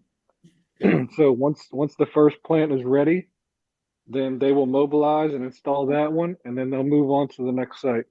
It's just a matter of logistics. Gainey's Concrete, I assume, does not have the capacity to manufacture 4 of these large plants all at once. Okay. So it's just the logistics thing. Their contract time is 300 days. That's when they have to be done by. Unless there's a change order, that shouldn't change. When did the 300 days start? August. I'm gonna say August 25th. I want to say August 25th. I'll double check that, but I want to say so. I have a schedule. I don't know for sure if I sent it to you, Leroy. I may have, but I have a detailed schedule from notice to proceed to substantial completion to project turnover with about probably 75 other tasks in between. It's very detailed. And I've talked to the contractor several times. They seem very confident they can get this done within the contract time. I know Ebony's mentioned that all funds need to be spent by December 31st. Right. We don't see any reason that the project will be delayed. And I mean, that's a lot of extra time that they would have to be approved to where the parish will be in trouble of not being reimbursed for funds. So I don't feel nervous about it. I don't think that the jury should feel nervous about it. All right. Well, no action will be taken. We'll take it under advisement. Thank you, Al. Yes, sir. Thank you. Next item, update from the Special Program Director, Coordinator. Discuss the Louisiana Public Service Commission, Public Utility Energy Efficient Program Grant. Yes, Ron and I had a meeting with Louisiana Public Service Commission. And she spoke about some grant applications that we can apply for. She did tell us about, Mr. Audie Hanks, who is their contractor that would do the work. He would help with the paperwork. She said that you are allowed 3 applications. Some examples would be HVAC, lighting, update on controls, replace pillars, change in ballers in buildings. That was just some of the things that she named that we can, use that grant funding on. And you don't need a match for the funding. And, Mr. Audie is here. Yes, sir. How y'all doing? I thank y'all for the opportunity. I'm gonna hand this off if y'all pass. That's a little bit about me, my company, and I've done these jobs for about the last 5 years, okay? And then the second page will tell you all the rules that we need to get from y'all to start this. It's hard to believe it's free money, guys, but it is. It's through the energy, if any of your buildings on energy or CLECO, and DEMCO, but I think DEMCO's in the northwest Louisiana. My very first job I ever did was with Oakdale, and you can see some of the savings, Oakdale High and Oakdale Elementary. And their annual electrical bill on their 2 schools, which they would join, was $74,000. I think the first year was 30-something thousand they saved. And, and all depends on how big your building is and how much lighting you have, in each one of them. But I'm electrical contractor. So I got in this program about 5 years ago, and I realized a lot of these guys went after these grants and they decided to just change light bulbs. Well, if you take a light bulb, a LED bulb, and put it in a fluorescent light fixture, you don't get the right light level, okay? And any engineer tell y'all that, because a LED light is typically lighting straight down. A fluorescent bulb is lit 360 degrees all the way around and reflects. So I had got into it, I said, man, I'm not changing light bulbs. I work with a lot of electrical engineers. I've been doing it for the last 30-something years. And I said, I partnered with a company out of Baton Rouge called Lafonia Lighting, with LEA Lighting, which it is probably the leading light fixture. Now, it's not the cheapest, and because I said, if I'm gonna spend taxpayers' money, we're gonna put something in that you ain't gonna have no problems with. So I'll give you an example. On Oakdale, the first year that we did that, a year later, they got hit by lightning and lost 40 lights. So I called Ned, said, Ned, man, I said, I'm not gonna lie to you, but we lost 40 lights through a lightning, storm. He sent me 40 back. He said, send me them back, and that's the kind of people we want to deal with. And it has a 5-year warranty, I'll do all the legwork for y'all. We'll put it, all I need is your letterhead. Like if you do this building, anything, y'all talked about your jail and that. I've done a jail before. I've done Acadia Parish, but it was through their own money, and they saved quite a bit of money, because what's lit 24 hours a day is your jail mostly, So you're on the lighting side, Yes, sir. I'm on the lighting side. only on the lighting side. Yes, sir.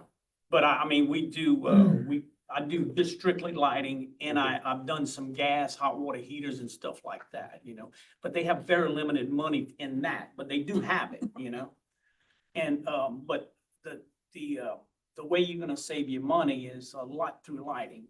I've seen it happen over the last 5 years. I've done a lot of schools, I'm in Livingston Parish now, doing some schools for them. Lafouche, I did the port at Lafouche just a couple weeks ago, but I'd love the opportunity to It's help. free money, right? It's free money, man, it's hard to believe. When you gonna start? Listen to me, I'm telling y'all, y'all sitting here talking about that, but this can save y'all some money.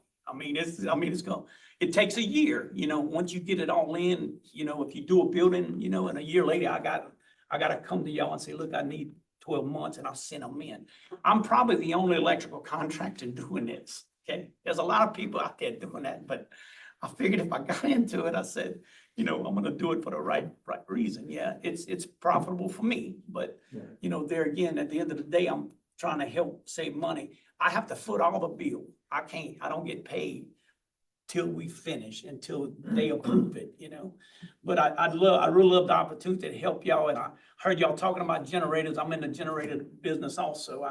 I have a company out of Houston I'm partnered with. I'm from Crowley, but I go all over the state. I'm state licensed. We do all kind of stuff. I'm mostly commercial and industrial, and we've rented some generators to Plaquemine Parish on their pump station. I was just telling the lady sitting behind me, one of the storms, I pulled it up there, we hooked it up, the neighbor walks out, his house is right there, and he says, is that thing gonna be loud? I said, well, it's either gonna be loud or you're gonna drown.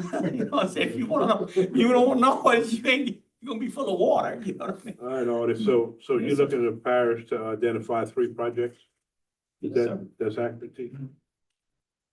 Kim, what's our And you biggest? probably don't have to make that decision Okay, tonight. You It don't was have to, just a proposal. The I can deadline come for the back and- application is January 31st. And I well, have we need to look out our 3 most expensive yes, buildings. sir. Jail. Give me your 3 Buildings. biggest buildings. Now, look, if it goes over, they really have more money with Mary Elizabeth than with Entergy than they do with Clico, but I don't think y'all have Clico down here. It's mostly Entergy. All of Yes, it, ma'am. not all of it. But yeah, we can, and like we did Denham Springs Junior High, and next year they asked me to split it because it was so big. So they can do half one year, but, and then we'll do half another year, Artie, we're gonna have 3 projects. We're gonna go after 3.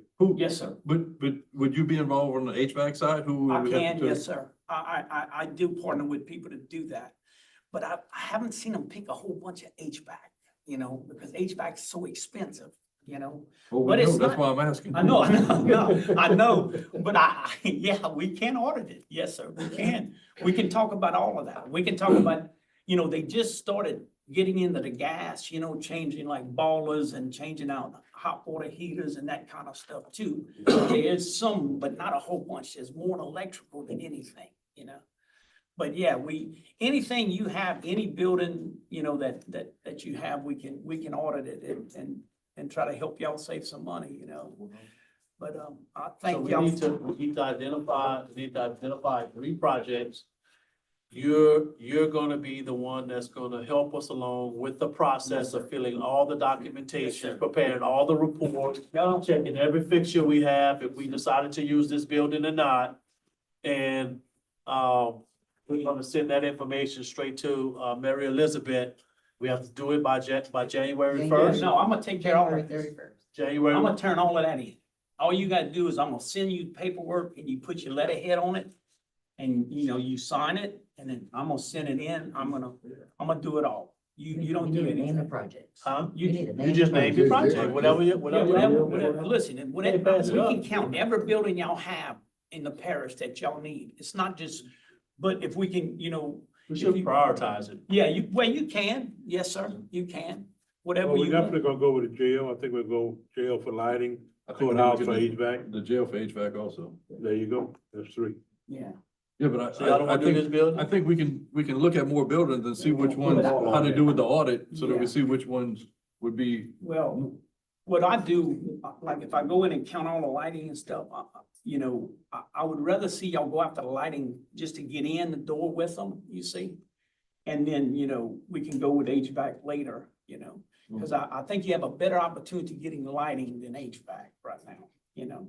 But I'm just saying, we'll audit it, we'll make it happen. I think we need to see what our energy consumption is with it, Yeah. because I think we can get a better bang for our buck. You'd with be HVAC. surprised how much you would save in lighting. You really would, you know? Bring And your I know jacket. HVAC's a lot Bring too. your jacket when you go But- visit the jail. Sir? Bring your jacket when you go visit the jail, you'll need it. Yeah, yeah. The Well- thing, So can we do potentially the jail, the community center, and this complex? yes, ma'am. You Versus can do just as this many as building, you this want. complex? I would like you to just give me a list and say you prioritize, I can't even talk, y'all. Yeah. But anyway, just get the ones you wanna go down. We'll look at the jail with the HVAC and stuff. Brian, you have any? So I have a question. Yes, sir. If a LED light bulb was put in the fixture, when you do your survey, it disqualifies it? No, don't say nothing. I'm gonna change it out to a regular fixture. You know, We had several buildings that were already done, really. under a program, for sure. Yeah. So we also applied for some applications through the same individuals before, Yes, sir. because it's a large pot of money. Yeah, If I recall, in 2024, they had like $10 million left in the pot that wasn't expended. And they were looking to get it, and I understand it usually takes a year yes, sir. to get it, once you're in the system. Yeah. So we had a cordially our center, and we had building surveyed. One of the projects was several thousand. So I'm familiar with it. I'm Yes, familiar sir. with the program Yes, in the way it works, so I may be able to find some data for you, and that's already available. But, yeah, if you know, they had a project in Point Coupee that did a couple of schools and they sent me back over there to recount, and because they changed them out to bulbs and it didn't work, you know, and, they really didn't pull the trigger on it, you know, yet, but anyhow, but yes, sir, whatever I can We're do. gonna get a list together for you. Yes, sir. And I'm gonna We'll keep get it the ball on, rolling. okay, and thank y'all for the opportunity. You know, Yes, I sir. really No appreciate it. problem. Thank you. And if I can. Need any- Oh, yeah. Just, Okay, so we Thank you. get, we get something submitted done before January. Yeah. That's all. The only thing. Yeah. All right, anything else? Thank y'all. Thank you, Mr. Hart. Thank you I'm for coming coming down. down. God bless y'all. Thank y'all for the opportunity. Also, at the last meeting, I asked the jury if they can give me an extension for a LAGAP to apply for an extension for LAGAP. That's the courthouse renovation, that $100,000. I spoke with, Margaret, I think her name is, or whatever her name. Well, she said that they don't offer extensions, that the, expiration is February 2026. And, I mean, February 22nd, 2026, and we would have to spend that money at that time. I did speak with Brian, and he said that they may have a project that they can use their money for. So, you asked me, I spoke to John today, which is, I think is it on the same line item or it's further down? With the courthouse renovation project. So I spoke to him actually earlier on the phone. And he said, we would go out for bid by 11/4 next week. But during the conversation, Justin and I were talking, trying to put him in contact with him so he can get the documents to Justin to advertise on our site. So we would actually, 11/4, we go off a 30-day bid on the sewer infrastructure portion of it. Right, but he was supposed to provide us the front end documents. Yes. For the bid package. Yes, he has the documents done. That's what I said. We can actually go off a bid. No, but I'm saying he didn't send it to us to review. Did you review No. it? Yeah, so he's Okay. supposed to send it to us. All right. So that we can insert the parish's insurance Information. requirements and stuff like So that. Kim, did he get in touch with anybody? Not that I'm aware Okay, of. all right. I So mean, he may have. I made that phone call this morning, I mean, we requested, just, and that's we where just, the. we bought $14,000 Yeah, we just worth bought of front end $15,000 documents, worth so of I front mean, we end, so got we should be good. It worked out great. All right. Anything else on that? That's it. We just need those front ends, Brian, so. Okay, But- I but- can't, I'll have him email it tomorrow. We need to, we don't wanna lose that $100,000. No, absolutely. gotta- Now, we did spend 10,000 of it already, so for engineering purposes, so we're sitting at probably around 90. That work. No, We'll spend it. did you get the flooring contractor prices complete? I have one left. I emailed that to Mike. He asked for an update. 2 of them already submitted. I met with one on Monday. So I have to wait on the third one to come in. I would think between the flooring project and the plumbing project, it should be able to, yeah. Tuesday. Yep. All right. Anything else on that? Thanks.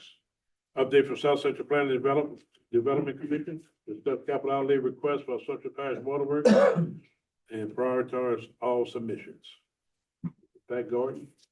I sent y'all a nice little spreadsheet and Mr. Pat wanted to know if I got all y'all sheets back, what numbers on them. I laughed. I got my I number. kinda laughed too. I got them on my phone. I mean, Pat, we have, you got 9 politicians up here, Jamie, and, yeah, we all want our projects, and we all rank it 1, so. I can rank them for you. So I don't understand why we have to rank the projects that are already been awarded that we have to resubmit. They're not awarded. They've been, submitted for capital outlay, but these aren't the ones that have been selected. Yeah, man. Yeah, You some got of them 3 of them are- on, you got 4 of them on that, Pat. Oh. They should be at the end of the list, to be honest with you, and everybody else should be moved up. I looked at it good. Well, good. My project, it could be number 9, it could be number 12, because it's finished. It's I just- guess, but So which, I don't get Even though that. you gotta we submit never it. prioritized capital outlay submissions before. Pat says this is something new. So I guess that would be my question. If we put our existing projects at the bottom of the prioritization, what if they don't fund them? They already funded. They're not closed out yet though, and they instructed us we have to That's right. resubmit. You could resubmit it. I know, but Well, if we gotta assign. I a got number. 45 days left. You got to close out. You think you're not gonna close that out before the session starts? Those, the capital outlay dollars you have for your park, you don't think you're gonna close that out before the session start or ends? No, No. I don't think you're gonna close them out, but a lot of these projects, we've already received funds, we've already received draws on it. And they told us to They chose to resubmit. And I that's understand, fine. but I just don't I understand don't how we understand that prioritize projects.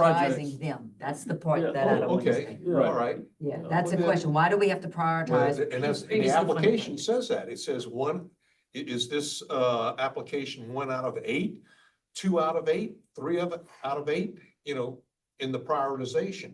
And so I can't close out the, submittal without a priority on the portal.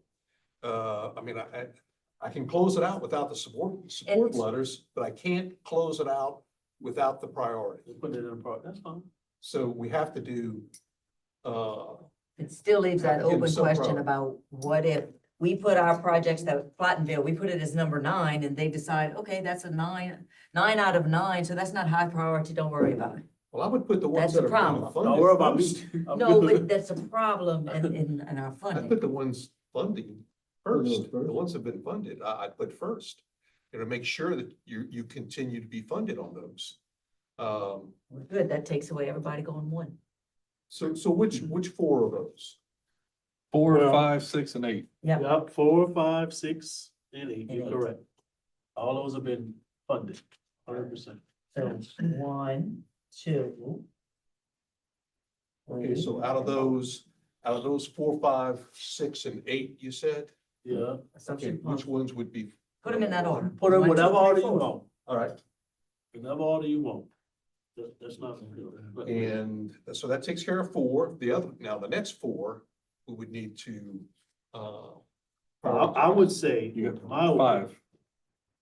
well, we didn't include, waterworks yet. Yeah, waterworks number 9. I know. I know, but y'all didn't need approve that. Y'all to gotta talk about that. Provide me information, and I think y'all need to vote, huh? We have some Whether or information. not I you think got vote, it. have We a got the recommendation information. in a minute. Okay, got you got everything? Yeah, they got it. Okay, good. All right, well then, 5.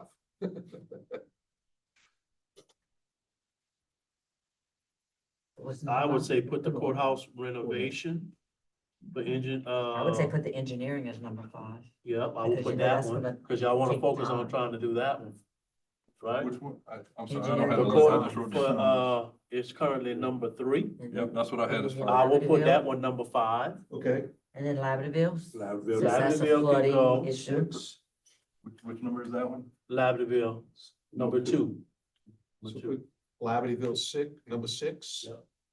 That's my prayer, so. I think the waterworks. needs I was be about to say the separate. water, put the waterworks in there, Waterworks, cause they need that water Waterworks. distribution. 9's number 7, and then number 7, 8, and then Yeah. OT, Yeah, 9. Yep. leave it like that. Because that's the big dollar. one. Yep, that's the big dollar. I will put it like that. Yeah, you'll see, well, I'm not gonna give it to you, but I'm gonna share it with you. Mama, I didn't bring this one. Give it to you. Give it back. That's a good idea. It's like making big, but it's small. Yeah, Okay. Just like to make sure that you get clarification from them that we do have to prioritize the existing ones. Just to be sure. Yeah, just to make sure that we're not hurting ourselves by listing those four first. Okay, so, so somebody has the information on from Yes. Waterworks? Well, yeah. Waterworks? Mr. Francis and High Tide is here.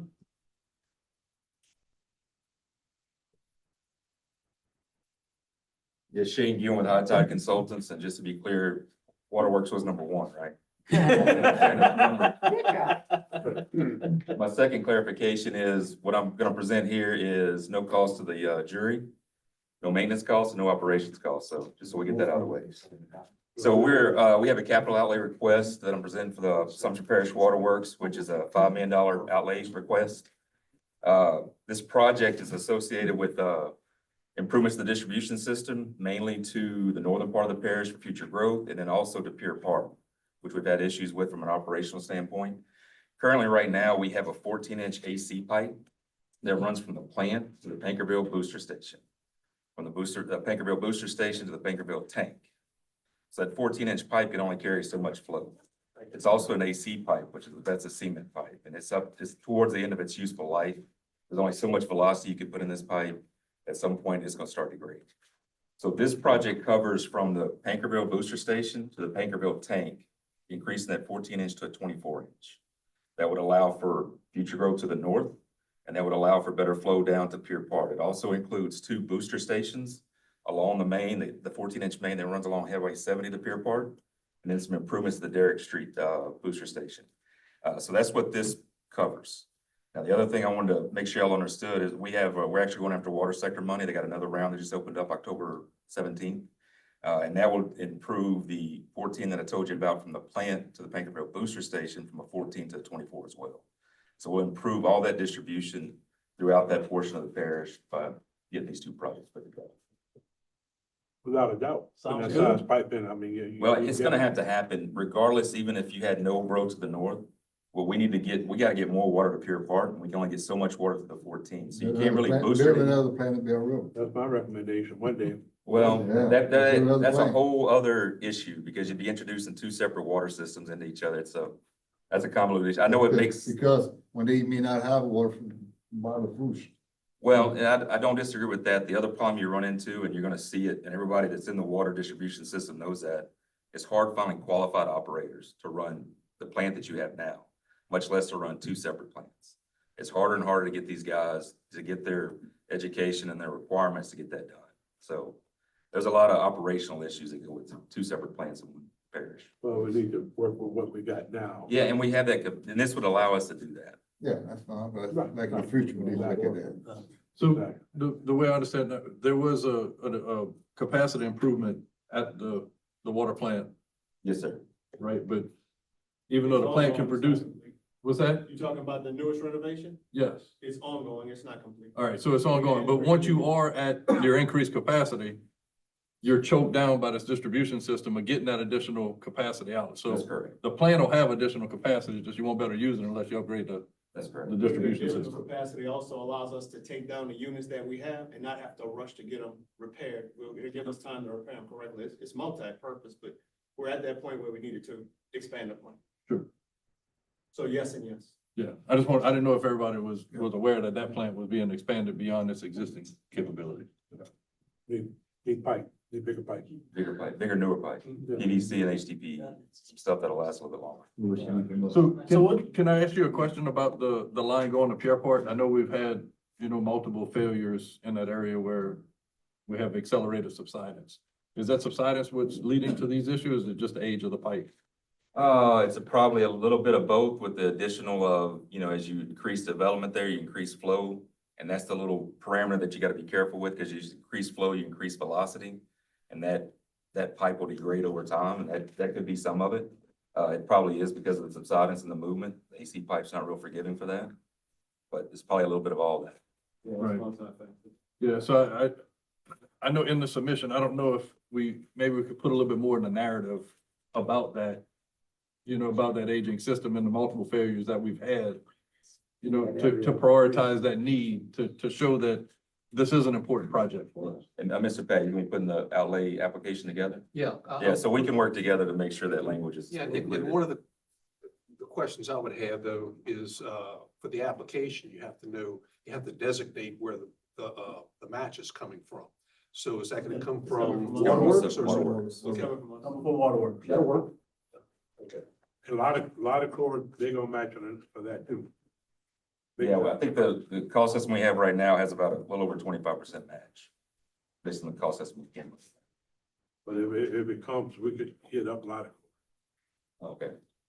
for the match. That's all it is. Match. You got a project name and all that, or you just want it under waterworks? What's your project name? Right now, we're just calling capital outlay improvements, but I can work with Mr. Pat and come up with a LA 70, LA 70. Yeah. LA 70, water line improvement, and LA 1. And LA 1? But that's what he said. Let's name it now so I can put it in the resolution. Put a name, Right, on it, whatever y'all want. Put a name on it. You name you want on the big, All right. What name you want on it? BJ's water line? I think LA 70 Highway 1. LA LA 70 70. / Highway 1 water improvements. Water line improvement project. Pat, do you think it would maybe be beneficial to have more of a regional name for it, North Assumption Water Improvement or something? Is it in Pankerville? At portion, but it goes all the way up to the northern boundary and the booster stations go all the way down to Pierpont. Well, I think Highway 70 is fine. Yeah, So here's the intent, just so that you understand the context of it. With the anticipated growth from the industrial growth in Ascension Parish, the state is letting us know that, hey, you're gonna have to improve your water infrastructure in this area. Expect some residential development in this area. So we want to make sure that we tie those two together. Gotcha. That they understand that the purpose of this improvement is to help be able to sustain the population that they expect to move into the north end of the parish. Absolutely. Okay. It'll be a good salesman, Pat. Try. Very good salesman. I'm gonna help y'all, bro.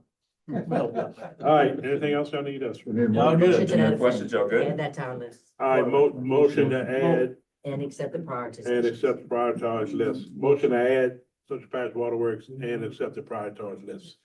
Nothing. Motion by Mike, Second. second by Mr. Pineville. All in favor? Aye. Opposed, that carries.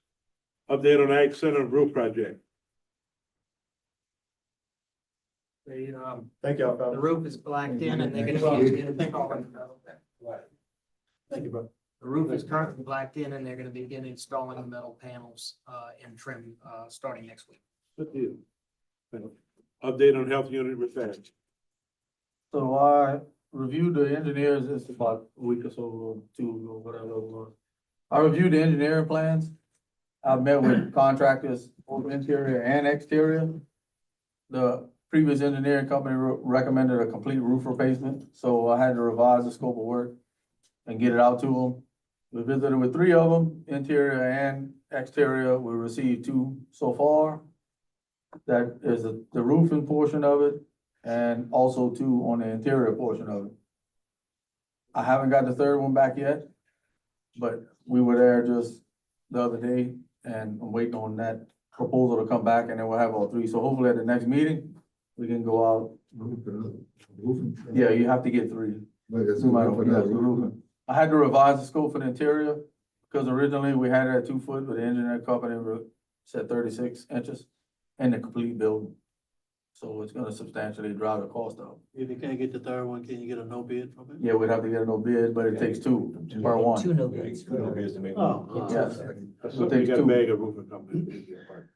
Hmm? You gotta look for a roofing Yeah, company to give me a yeah, price. 3 of them. I call somebody. I got one for you. All Okay, right, if you have some recommendations on anybody, you would, good. Hopefully we'll move forward next week. yes. Update courthouse renovation, we talked about it a while ago. Anything else to add?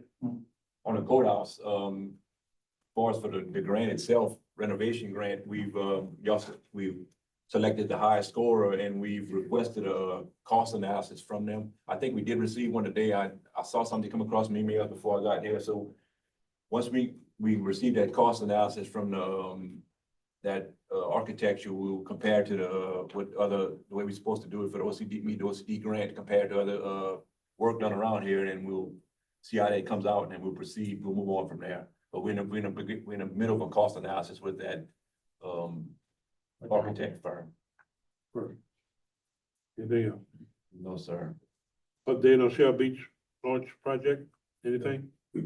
No, we're still waiting on the updated CEA from the state. Melissa's on vacation right now, and she said whenever she gets back, that'll be one of her priority items.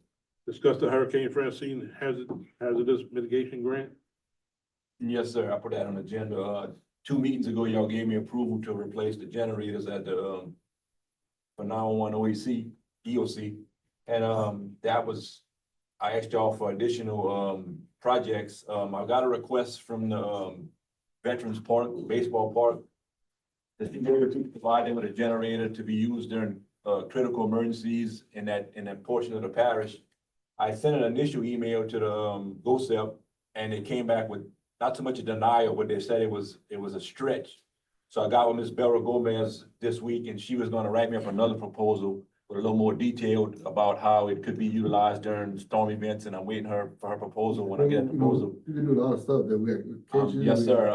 But that, Rooms and all that. We don't make the decision. I understand. I'm waiting for a proposal. I told her to make it, paint me a pretty proposal, and I'm gonna send it to GOSEP and see if they can change their mind. Yeah. The Get on one the issue, job. the one issue that GOSEP had is what it's gonna be used for during blue sky events. Our buildings are used all the time after the storm, and there's no more sandbagging and that type of stuff. What is that generator gonna be used for? So I explained it all to Ms. Bella, and she's gonna give me a proposal, and I'm gonna send it to GOSEP, and if they authorize it, then we can Accepted, they we accepted. can go ahead with that. But that is required there will be a match though, 25% from the ballpark, so make sure you wear that.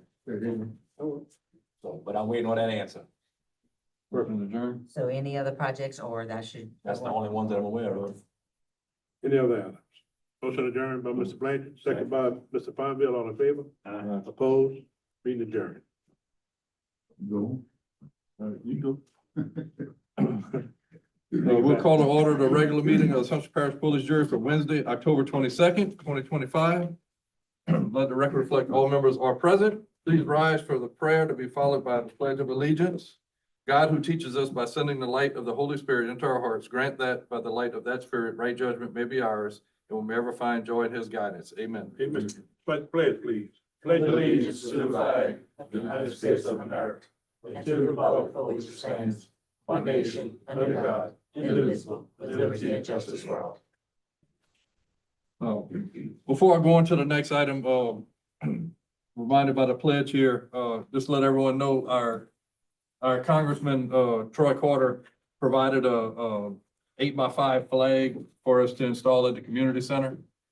We currently don't have a flag on the wall at the community center for the events there. So I just wanted to thank him for providing that for us. And I'll get it to Brian after the meeting here so that we can get it installed. All right. Next item is, anyone have any corrections to the minutes You need for? to table those. They Oh, got I'm sorry. Public comment, at this time we accept public comment for any item on the agenda. Second call. Last call. Let the record reflect no public comment. Drainage Committee report, Chairman Pineville. Yes, sir. The Drainage Committee meeting was held this afternoon at 4 o'clock. All members were present. No action was taken on the cleaning of the Conshan Canal. We discussed the H&H study for the Monterey project along with item number 3. 2 and 3 went together. Item number 4, we're gonna send a letter to the Region 3 area for the improvements, and for the acceptance of the Amelia Levy project. Tried to get them on board with that as well. Item number 5, we approved to pay $200 for Marty Drainage to the PO Box for the renewal of Pierpont Bell River Consolidated Drainage District. Excuse me, Jamie, on that one, get the invoice too. Okay. Item number 6 was tabled. Item number 7, we approved to replace a collapsed culvert at 737 on Steel Road. We approved to replace eroded culverts at 900 Jefferson Street. Approved to replace collapsed culverts at 114 East Avenue, 125 Oak Lane. We approved the CAs between the Assumption Parish Police Jury, Marty Landry, Lovell McGallard, Carlos Bassa, and Mr. Carl Adams Jr. Present this all in form of a motion. Yeah, Mr. Chair, on, I think for item number 3, I think Mr. Bro wanted to do something with those pumps. Try to get them up and running. Would y'all like to go ahead and, save that? Is it 3 or 2? 2. Okay, I number want to 2. vote on that one I'd like to separately. make the motion again. Wait, hold on. Vote on everything. Right. So we're gonna vote on every item besides number 2 right now. All in favor? Who made a motion? You make a motion, you made a motion? I second the motion.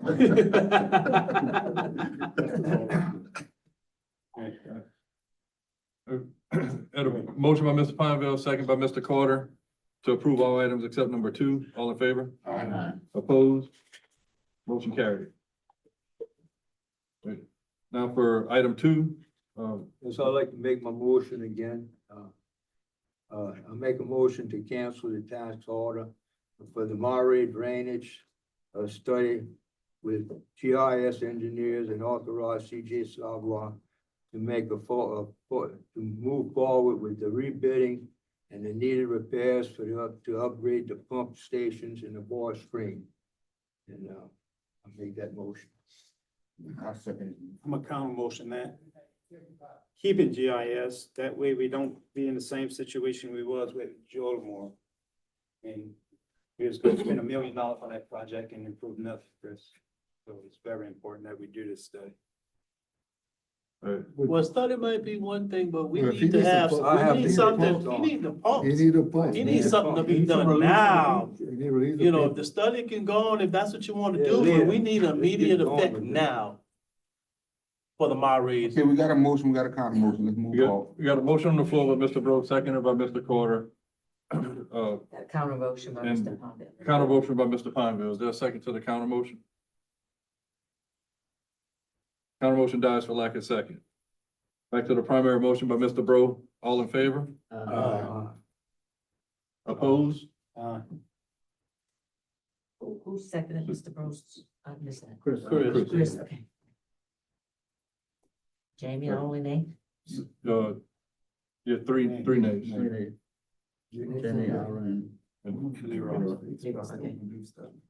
So we still do. Motion study. carries by Yeah. 6-3. Next item, Wasting money. 421, the Finance Committee meeting, was held. Oh, before I go that for, Mr. Bro, so I don't know if you've had any discussions, but remember, we were over budget with that project, so we can't just rebid without rescoping that project to get back within budget. So, I know you wanted as part of your motion to go back out for bid, but Go out for bid, right? you're gonna have to work with Mr. Savoy to rescope that project. All right. That's all we need right now. Okay. Next item, Finance Committee meeting was held at 4:21 today. All members were present. We approved the list of bills submitted through October 17th, 2025. We approved the budget comparison statement for September 2025. We received a third quarter report from the Chamber of Commerce and approved their third quarter payment. And we discussed and approved the renewal contract with Intrado for the 911 services with a request that within this year, we seek out potential replacements for them for cost comparison. Motion to accept your report. Motion to accept the report by Mr. Nakam, second by Mr. Alcorn. All in favor? Opposed? Motion carried. Road and Bridge Committee report, Chairman Alcorn. Road and Bridge Committee met this afternoon. All members were present. Item number one, we had an update from the road overlay program. And we approved a survey on Bayou Drive Road in the amount of $1,750. And we also approved for the engineer to advertise for 30-day bid for the road overlay program. I give you those two items in the form of a motion. Motion by Mr. Alcorn, second by Mr. Diaz. All in favor? Aye. Opposed? Motion carried. Personnel Committee meeting, Chairman. Insurance. Oh, I'm sorry, Insurance Committee meeting, Chairman Alcorn. The Insurance Committee met this afternoon. All members were present. We discussed and we approved option plan number 2 of the renewal rates for our healthcare coverage, which has the 16% increase. And it will be in effect on January 1st, 2026. I give you that item in the form of a motion. Motion by Mr. Alcorn, Second. second by Mr. Carter. All in favor? Opposed? Motion carried. Personnel Committee report, Chairman Diaz. Personnel Committee met at 4:46. All members were present. Item 1, we discussed employee evaluations for pay increases of 2026. We have one deviation. We accepted the parish manager's recommendation to terminate maintenance work in Road and Bridge. I present this in the form of a motion. Motion by Mr. Diaz, second by Mr. Pineville. All in favor? Aye. Opposed? Motion carried. Economic Development Committee report, Chairman Alcorn. We, Economic and Development Committee met this afternoon. All members were present. We received an update from the TJC group, who is the representative of Vanguard Renewables. And he's, Mr. Tim Johnson, and he stated to us that Vanguard Renewable Company will be putting their project on pause in Assumption Parish. I give you that item in the form of a motion. Motion by Mr. Alcorn, second by Mr. Mathern. All in favor? Opposed? Motion carried. And I know we have some residents from the Highway 70 corridor here. Mr. Johnson, whenever he gave his report, gave us his reasons why. It was a good bit, and I just want to let you know they're going to be recorded in our minutes and be available to you online whenever our minutes are reported, so you can see exactly what he said. I know y'all weren't here for him to give his presentation. I just want to let you know it'll be recorded in the minute. I can read them if you want. I had them written down. Okay. He said, raw material availability or lack thereof, cost uncertainty, permitting concerns, and community pushback. Next item, Engineering Grants Committee report, Chairman Nakam. Yes, Engineering Grants Committee met, all members are present. First item, we had update from GIS Engineering concerning several projects. No action was taken. No update from the planners design group. Probably we'll get in touch with them and see, hopefully they're here to give some update. That update from Infinity Engineering on Firewise Sewer Plant Improvement Projects. We took the contract amendment request, we took that under advisement. Update from Special Program Director, Grants Coordinator, discussed the Louisiana Public Service Commission grant, and we're gonna identify 3 projects and, submit that to Mr. Audie Hanks. Next item, we had an update from our South Central Planning Development Commission. We discussed capital outlay requests for our Central Parish Waterworks, and we prioritize all submissions. You want to read it, Kim? The list, the first Yes. 4. The first are 4 that current. were prioritized were, projects that are already in the system and we've started draws on them. So, Assumption Parish Pumps and Drainage, Platinville Drainage Improvements, Grant Park Planning and Construction, Shell Beach Boat Launch. And then we're gonna move to Assumption Parish Courthouse, Engineering and Design for Renovations, Labadeville Drainage Project Planning and Construction, Assumption Parish Waterworks, which is the LA 70 Waterline Improvements Project, Assumption Parish Elevation and Paving of Bayou Crab Road, and the Multi-Agency Government Complex and EOC Shelter Essential Personnel Building. Perfect, thank you. Next item was, updated Ag Center roof project, updated health unit repairs, updated courthouse renovations project. No update on Shell Beach boat launch project, and we discussed the Hurricane Francine hazard mitigation work. Present that all in form of a motion. Motion for Mr. Knight. Mr. Chair, just with the capital outlay, are we sending, request letters of support from our state delegation? Are we sending it? Is Tawana gonna send it, or Pat Gardner gonna send it? Pat's working on that. Pat He's already Gardner started on on it? that, Okay, yes. okay. But that's gonna need to go out. Motion to accept report by Mr. Nakam, Second. second by Mr. Alcorn. All in favor? Aye. Opposed? Motion carried. Next item, failure to initiate complete tree trimming, failure to initiate and complete the cleaning of the canal near Kingston subdivision, failure to remove junk vehicles, failure to have Entergy remove tree limbs from wires and streetlights. Mr. Neen Stevens. Hello, everyone. I need to check status on everything that you've just read for number 13 with Mr. Brown. Was it? Check The status. Okay. Well, You clearing the want, canal is not mine.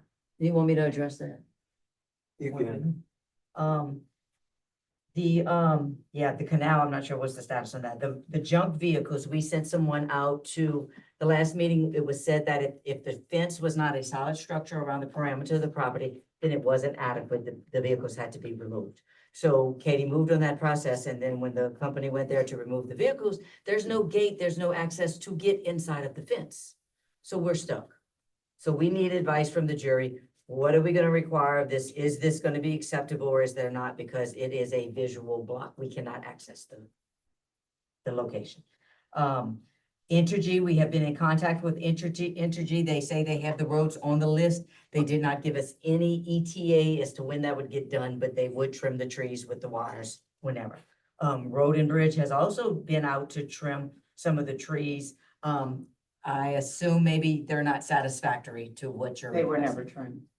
I'm not gonna say they're not satisfactory. They were never trimmed. This young man says he did it Where, himself. on which street? I did it on Maple, Pine, and Willow. Well, I live on Willow and on Maple. I have 2 homes. Could you show I it actually to me? took a ride with him for me to verify what he told me, because I've been knowing it for working with him for 20 years. Okay, well, may I I took a see the ride Friday pictures? and I'll show you. Okay, I saw please. exactly. Because you did, Mr. Nakane, say that if the trees are over the road, it is the jury responsibility. Am I correct? Within blacktop to blacktop, 15 feet of elevation. 15 foot. 15 I think she just wants them off. Over the road. That's, If they're not that's rubbing on the current school pictures. bus. Those pictures were taken today. 15 foot the ordinance. See where this Supposed to be is? 15 foot above the road level. That's on, no, that's on, That's not. Willow. That's Willow. We're right on. No, that's not Willow. That's not on, Willow. What's the one that goes perpendicular to Bruder Road? That's Maple. Willow Maple. and Maple. Maple That's is. I got some Maple. pictures in. Maple, Willow, and Pine. Willow. That's And Willow. Pine. And the only one. And on Maple Street, did you go further? All the We way, were all the way. and the Okay, dead well, end part. I'll look at You it go back again and this look at that. afternoon. That's We tried to fine. do our best. I rolled with him. I He said, "Carl, come appreciate back and that. Put your eyes on it." I said, "I'm going with you." He said, "Looks good to me." From blacktop to blacktop, 15 foot high. Mhm. That's all we can do. You know, a school bus or an ambulance or a fire truck, Mhm. we passed, nothing did our vehicle. Because we had the, what do you call that truck? That Garbage? picks up the trash. Yes, boom truck. Tore up all of the fence and, some of the limbs came down. And that fence is actually, Angela Onkow's, uncle lived there. Now she has that property.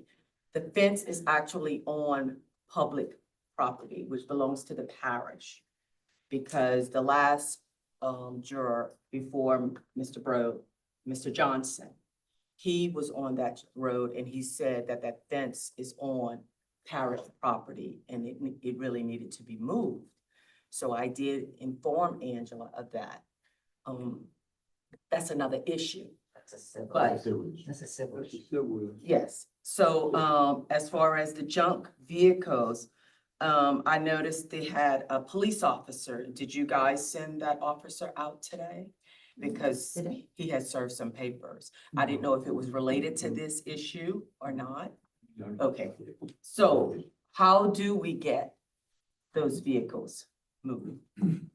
So again, that's where we come back to you all for guidance, because from my understanding of the pictures, correct me if I'm wrong, on the left side, it's a hurricane fence that has a blue tarp on it That is correct. with some trees against it. And then across the entire front of the property is a fence, solid wood fence.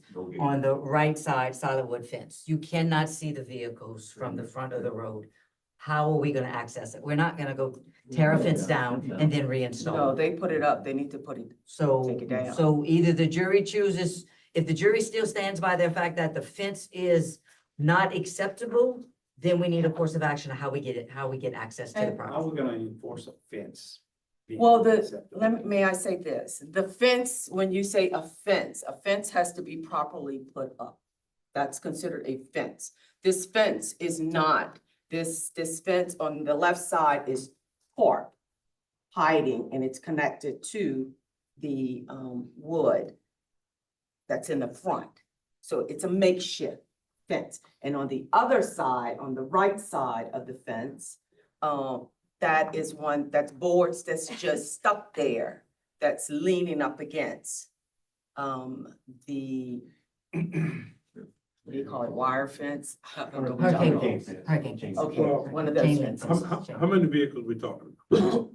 There's two behind the fence, cause they moved Right. one, and then there was a white truck that we I don't did. know if this pertains to it or not, but I know wrecking companies, we required them to have a solid fence. Salvation yards, like. Salvation yards, they have solid fencing, you follow me? And we don't even enforce if Right, their gates are not, you follow me? They got a solid fencing, good, we good with it, you follow me? Because it's eyesore, drunk cars are eyesores.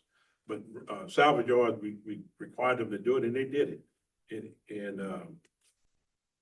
So this is not a salvage yard, but it is a residence, but he has a solid fence.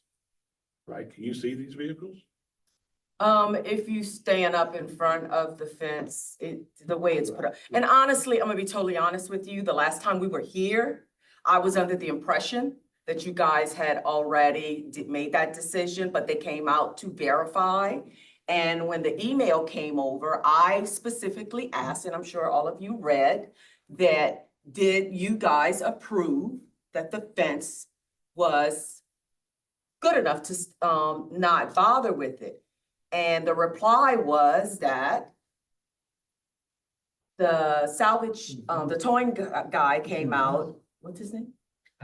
It's Alabama. Alabama salvage, whatever. Okay, well, he came out to remove the trucks. So that told me that you all had made a decision to remove them because the fence was not deemed to be good enough to have. So I had backed up. I was like, they made the decision. We did. The board said that if it wasn't a solid fence, which it wasn't, so we Wasn't at the time. proceeded. But it's not, We But didn't it's know the there was same- no gate for access till is it a solid fence? in the Across front, the front, not yeah. on the left. Not on the sides. Not is that, it's a chain link fence with a Yes. tarp. Behind some trees. Still no access for us to get in there and get vehicles. So is this board gonna accept the fence as is? And leave it as B or not? And then if you say no, then how do we get the vehicles out? Somebody's gonna make a decision. tear the fence down and then reinstall that? So where the talk is at, can you see vehicles in there? You don't know. So I mean, it- because it- you're the representative for Ward 4, so which means that you should at least have some input on yay or nay. Well, It's a pork What you truck. want for the property? You don't want It's a to buy? pork I truck. would buy it in a heartbeat. Offer him enough money where he can refuse. Ms. Stevenson. It's under a succession. They didn't open the succession. So in the past, in my experiences, when I had those instances, if they put wood fence, block the view, I'm good with it. I don't pursue it anymore. I don't know what the rest of the jury thinks. That's my position. Okay. The only issue I have here is part of the fence is temporary, because Yes. it's made up with a tarp. I didn't see the other side. Maybe I'll go take a And ride look honestly, at it. it's not safe because we all know that we live in a hurricane state. And it would take just one hard wind to blow those. Let's do winds. this. That's requesting to put a wood fence on the side. Send a certified letter. Or remove the truck. I'll remove the vehicle. I And don't know, we- is it runnable? I don't know if it's. well, let runnable. me say this, we also discussed about the white truck, which is outside. The white of truck is due, The fence. define, you got the timeline. No, the white truck is a separate That's packet I gave the you. truck you're talking about, the white. No, Well, now we're talking about the other Now we're is talking the about the two white. vehicles that's behind the. The white one looks like it's in his driveway, I don't know. No, no, they don't have a driveway. It's not on the road, it's not on the highway. No, Well, we gotta do 30 days. It doesn't matter, it doesn't work. All right, let's do this, Skip. Let's send them a letter that fence is not sufficient. On the left side, on the left side or Where the tarp is. where the tarp is? North okay? side. And what about the white truck Is again? it- White truck. The white- 30 days. Is The it white- chain link fence, right? Yes, Is it's it a chain link right? fence with a We're tarp. talking- We can't start, it's chain link fence is up there, bro. It's not, it's a small one. It's far. Yeah, it's small. It's not. It's got trees and all that. up Yeah, against it it's and not stuff. maintained. It's just horrible. We have a motion on the floor by Mr. Nakane to send a certified letter, informing the resident that the jury is requesting a solid Fencing on the north side? permanent fence on the north side. Second by Mr. Patero. All in favor? Now, what about the white truck again? Opposed? It's on, out on bid. It's out on 30-day bid. Yeah, it's on. Opposed? Motion carried.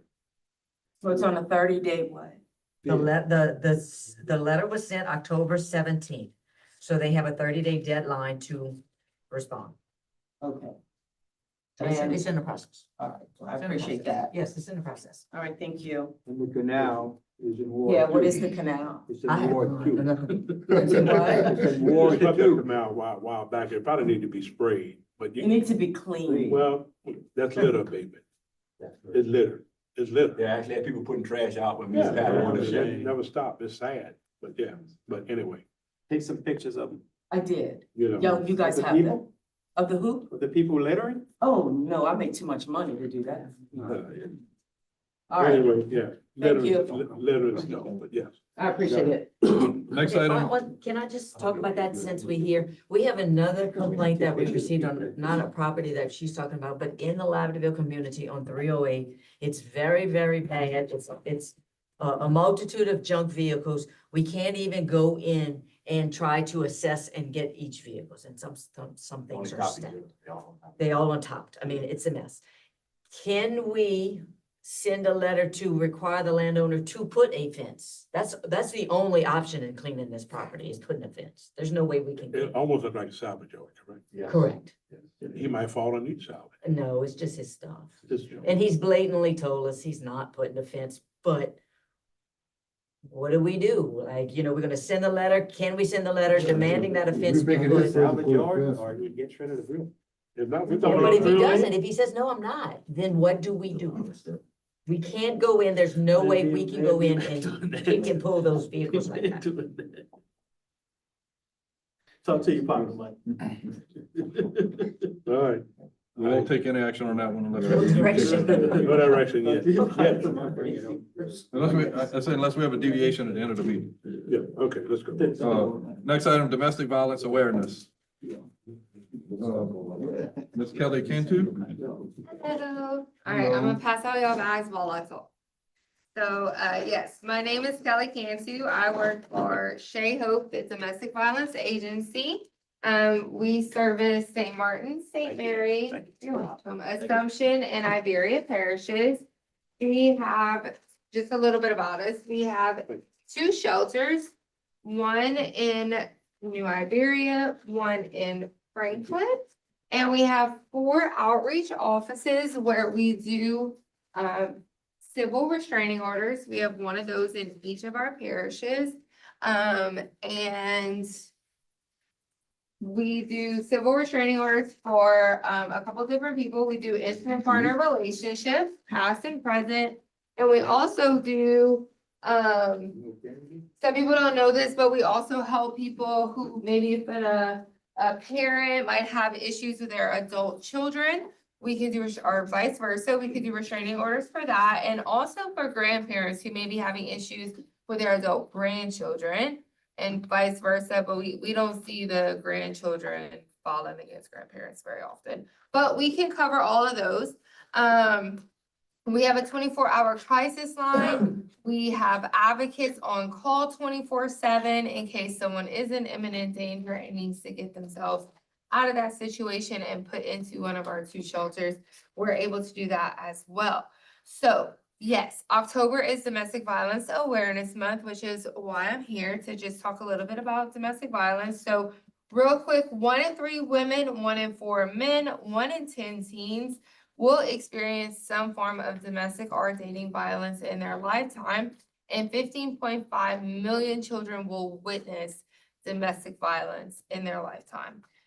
In your bags, you have a couple different things. The first one is just a 2024 statistical report of how many individuals Shea Hope helped. So I'm not gonna read all of it. You can do that on your own time, but we did help over 2,000 individuals.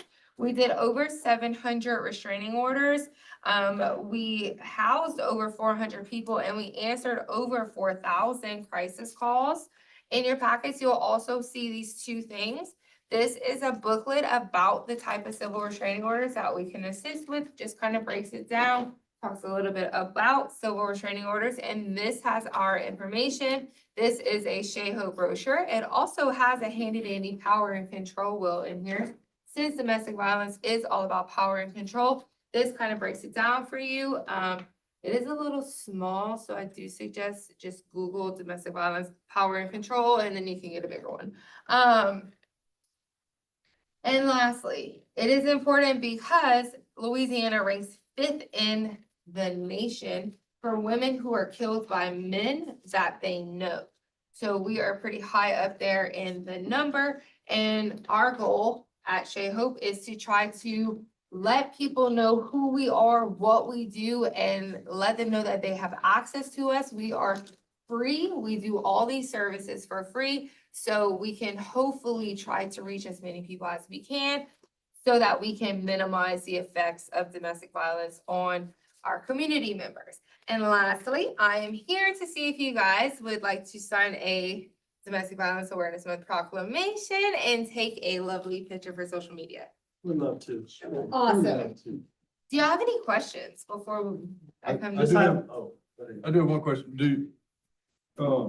Do y'all currently work with the Assumption Parish Sheriff's Office? So yes, we have one advocate in Assumption Parish. Her name is Emrika, and she's the one who will work with the sheriff's department, the clerk of court. I'm from St. Martin Parish, so I don't know too much about the area. I try my hardest, but we do have Emrika who has been working. I mean, I've been seeing pictures. She's had a couple different, like I think the sheriff's department, maybe the clerk of court decorated their offices for Domestic Violence Awareness Month. So yes, I believe she's working with them. She actually came to commodities one time. Yes, ma'am. See Emrika, she gets out there. She's my I just girl. wanna make I sure that love the it. sheriff's office has this contact information and they need to pass it on to someone. They should have our safety card. So in your bags, you'll also see a square card. That is our safety card with our 24-hour crisis line on it. So deputies should have boxes of those cards, the square one, boxes of those cards in their vehicles. So when they do respond to a DV incident, they can give the card to the person who is the victim.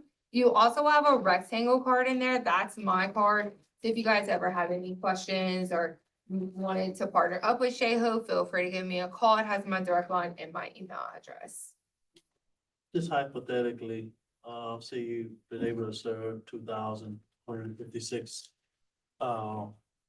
folks, what's the percentage off the top of your head of the residents that come from Assumption? Would you know? I have no clue. I don't, I'm sorry. I don't even know how many would be in St. Martin Parish, and that's my home parish. I would say Assumption is probably our smallest amount of people. But I don't know the division of, I was like, someone's gonna ask me and I'm not gonna know the answer. Well, But the smallest population. yeah, I do know it's our smallest, but I think over the years, more people are getting to know that we are here, and I know Enrica does a really good job trying to partner up with the clerk of court, making sure, people who may come to try to file restraining orders know that they can have an advocate's, assistance, because we're not lawyers, but we can go to court with our clients and just kind of walk them through the process, because it can be a little intimidating not knowing, like, because it's multiple steps. So we're trained to just kind of be able to answer questions. Like I said, we can't give legal advice or any of that, but just most people don't know the difference between a temporary restraining order, a permanent restraining order, a stay away order. So we can kind of answer those questions for them. Can I get that proclamation? Of course, yes. And then can I get a volunteer to take our picture, and I'll come back here and we can take a group picture. I'll just, You Lower St. Martin? I'm in Upper St. Martin, but we do go out to Lower St. Martin. Lower St. Martin was I need to Assumption get up and- Parish. I'll read this proclamation so that Lower the jury. St. Martin was Assumption Parish at one time. I personally feel like it should probably still We be. wish we would. But, You know why? We you know. lost millions for. I just wanted to read the Section 8 proclamation before we took the picture. All right, anybody gonna read the Yeah. proclamation? So the proclamation, whereas domestic violence is a serious crime that affects people of all races, ages, gender, and income levels. And whereas the crime of domestic violence violates an individual's privacy, dignity, security, and humanity due to the systematic use of physical, emotional, sexual, psychological, and economic control and or abuse. And whereas domestic violence is widespread and affects over 10 million Americans each year. And whereas women in Louisiana are killed by men at a rate of 2.18 per 100,000 females, which ranks 5th nationally. And whereas children of maternal victims of domestic violence are 50% more likely to be victims of domestic violence and experience lifelong repercussions from the trauma of domestic violence exposure. And whereas only a coordinated community effort will put a stop to the heinous crime of domestic violence. And whereas Domestic Violence Awareness Month provides an excellent opportunity for citizens to increase awareness about preventing domestic violence and to show support for the numerous organizations and individuals who provide life-saving advocacy services and assistance to victims. Therefore, now I, Leroy Blanchard, President of the Assumption Parish Police Jury in the state of Louisiana, do hereby proclaim October 2025 as the Domestic Violence Awareness Month in Assumption Parish. Motion to adopt the Oh, resolution, man, authorize the I'm president to sorry. sign. Second. I have 20. A motion by Mr. Nakane to approve the president to sign, second by Mr. Bro, all in favor? Aye. Opposed? Motion carried. Oh, I'm so sorry. All I right, have let's to take- edit them every year. I have 20 of them. You want to sit in the chair? Oh, let me see. You Maybe take- send you them. take- We'll just get into it. Yeah. Mr. Bro.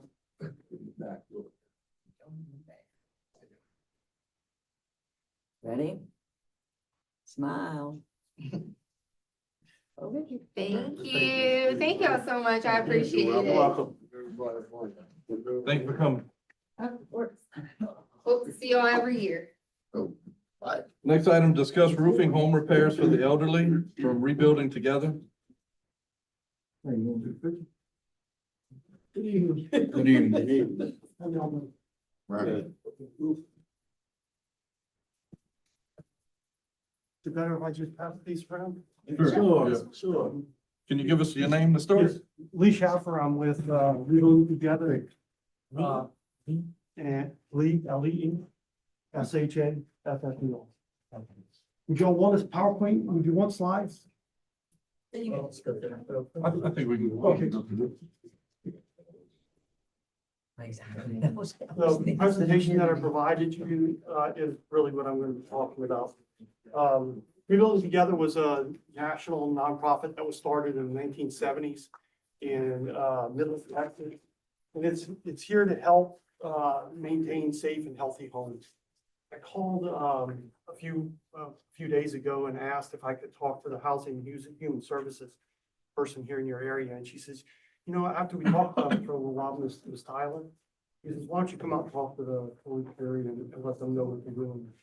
And this is more informational than anything else. It's not something that I'm really asking a whole lot from you guys, but it's just to let you know what we're doing and that if you're interested in it, we might be doing it in your area. In 1988, it was officially started in New Orleans as Rebuilding Together New Orleans.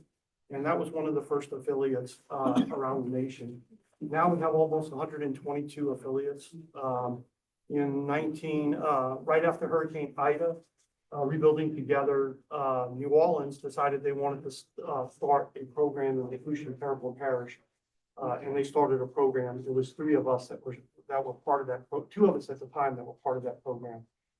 And what our goal is to revitalize communities and rebuild lives by keeping homes that are safe so that people can live in safe and healthy homes. The population that we support are people of lower income, about 80% of area median income or lower. The elderly, disabled, veterans, single parents, and those that are have those veterans that have disabilities as well. In Maryland and Lafourche Parish, most of our clients that we help, or about 70% of our clients, are all very low or extremely low income. Most of our clients make less than about $15,000 a year through fixed income. And what we're trying to do is we're trying to keep them in those homes. The business model is really we receive funding through the federal government and through corporations, state and local governments, and we use those funds to put contractors in eligible homeowners' homes so that they can do small repairs. These aren't large repairs. It's roofs, drywall, flooring. We're not reconstructing an entire house. We're doing limited work that will allow a person to stay in their home. Our funding streams initially started with HUD. They gave us basically a capacity building grant for our team in Homa. And then we received a U.S. Department of Agriculture grant for rural housing. Right now, it's only a focus on Terrebonne and Lafourche Parish, but I'm hoping that next year we'll be able to add Assumption Parish and maybe St. Mary's Parish as well. We also, Assumption, we'll get you some names. I'm sorry, sir. So you had Assumption to the list, we'll get you some work. Okay, good. I got a question. Yes, sir. What about handicap ramps? Yes, sir. We do build a lot of handicap ramps as well. That's a request. Yep. The Federal Home Loan Bank is a huge sourcing of funds, and they have, it's a regional consortium of banks, and ours is in Dallas. They've been donating to this regional bank over and over again for years and years for this particular purpose. And they have different programs that they create or utilize every year, and they give funding to different groups. One is, of course, veterans. The other is disaster related. So since Hurricane Ida, over the past 3 years, we've gotten 2 rounds of almost $2 million apiece into communities that have been impacted by Hurricane Ida and Hurricane Francine. So it's really a very valuable area that you can receive funding through.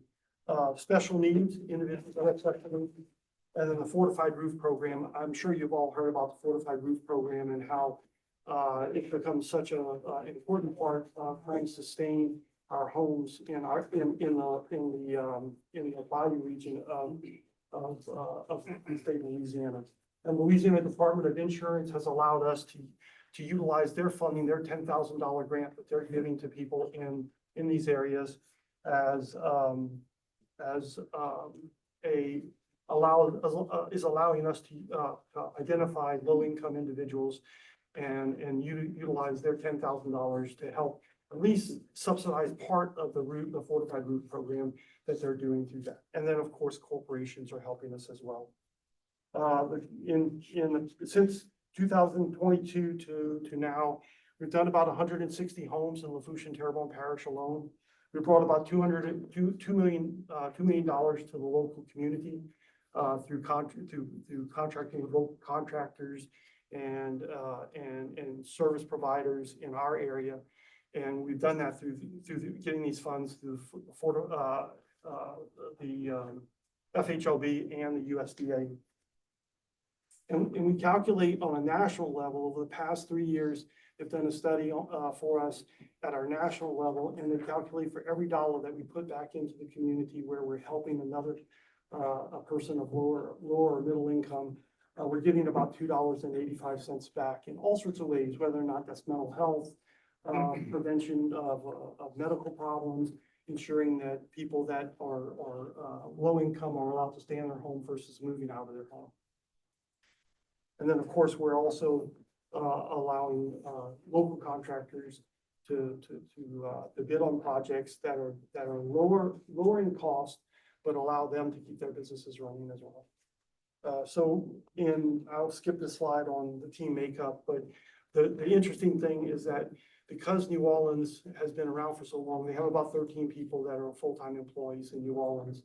And they have a really fantastic chief financial officer.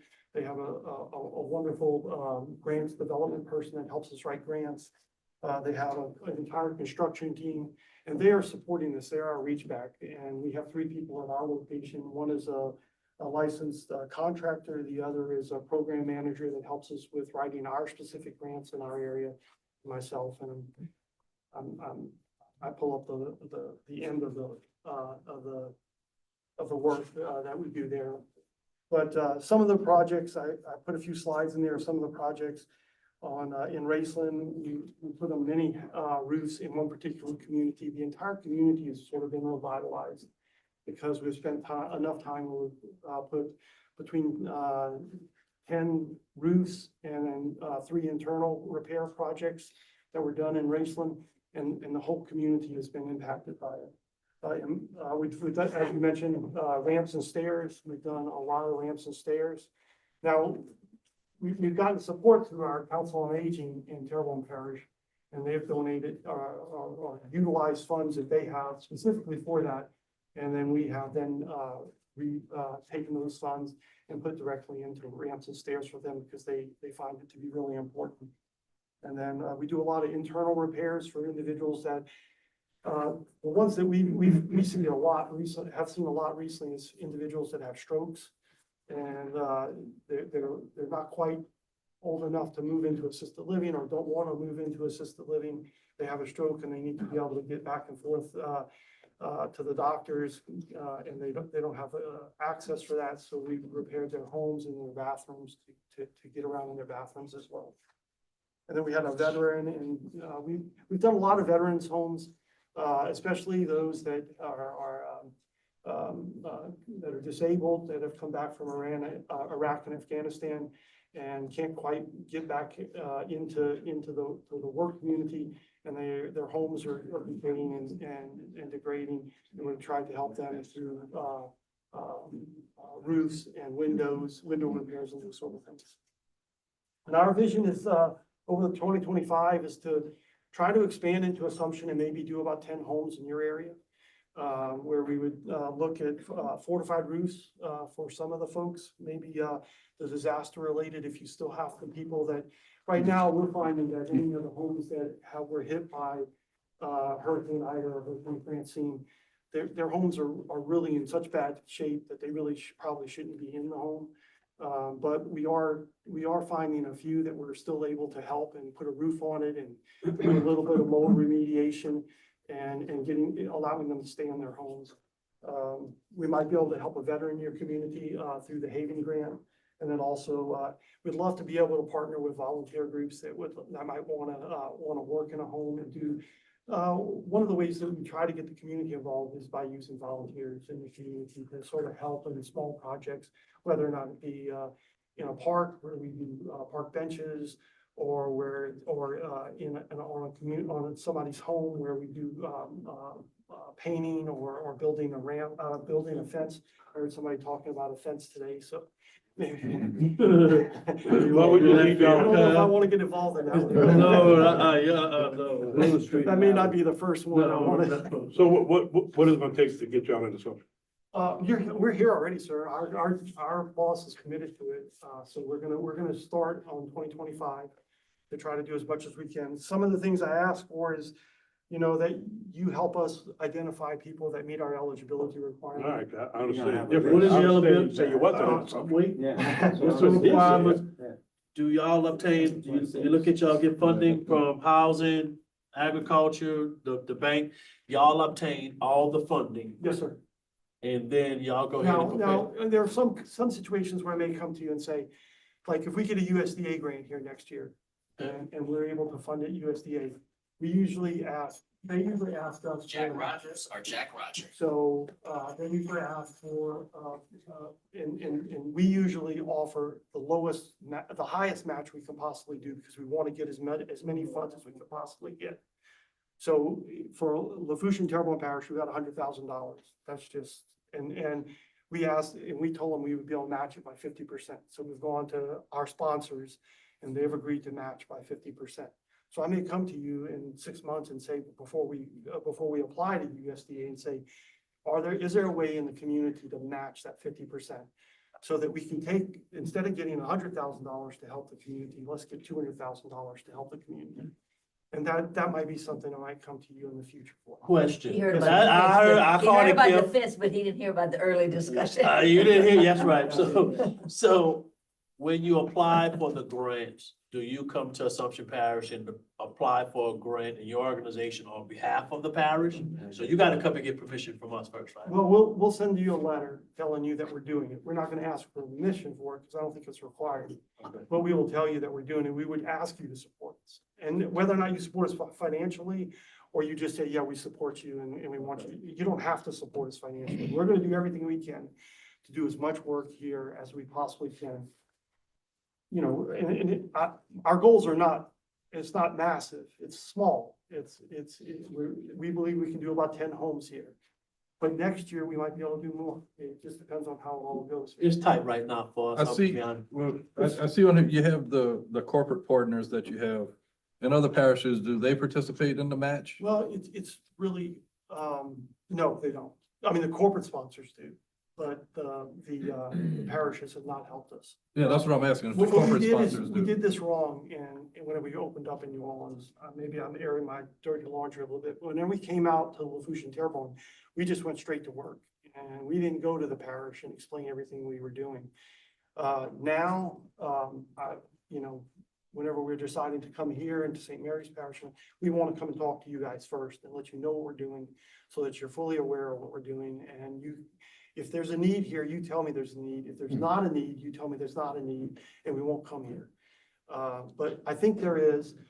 We get calls all the time for people asking for us to come to St. Mary's and Assumption. There's a need. Yeah. There's a need. Yeah, and the reason why I was asking the question, there may be some other sponsors in our area That would be that wonderful. have community outreach programs that could help contribute to this. That would be ideal. And I would be happy to talk to those individuals and we can talk about return on investment numbers and that sort of stuff. I mentioned it just a small, limited amount here.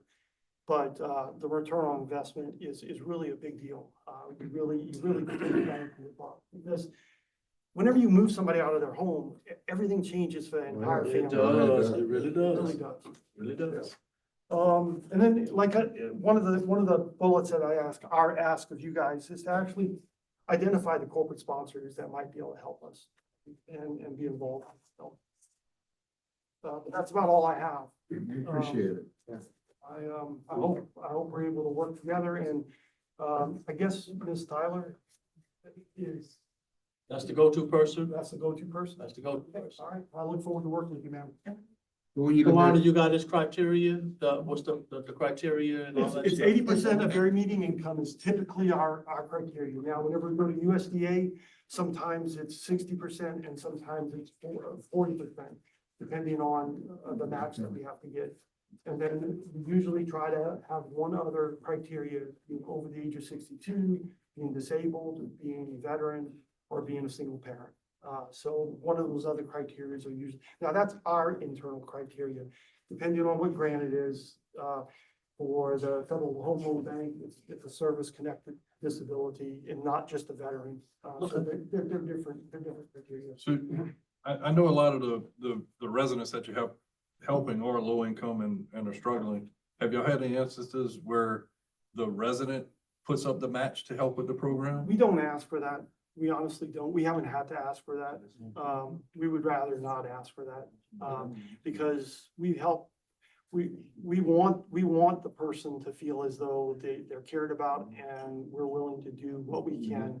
Now, we tell them that if you want to help the next person, you can donate to us if you like to donate. And there have been a few people that have donated some funds to us, but we don't ask them to help for the more.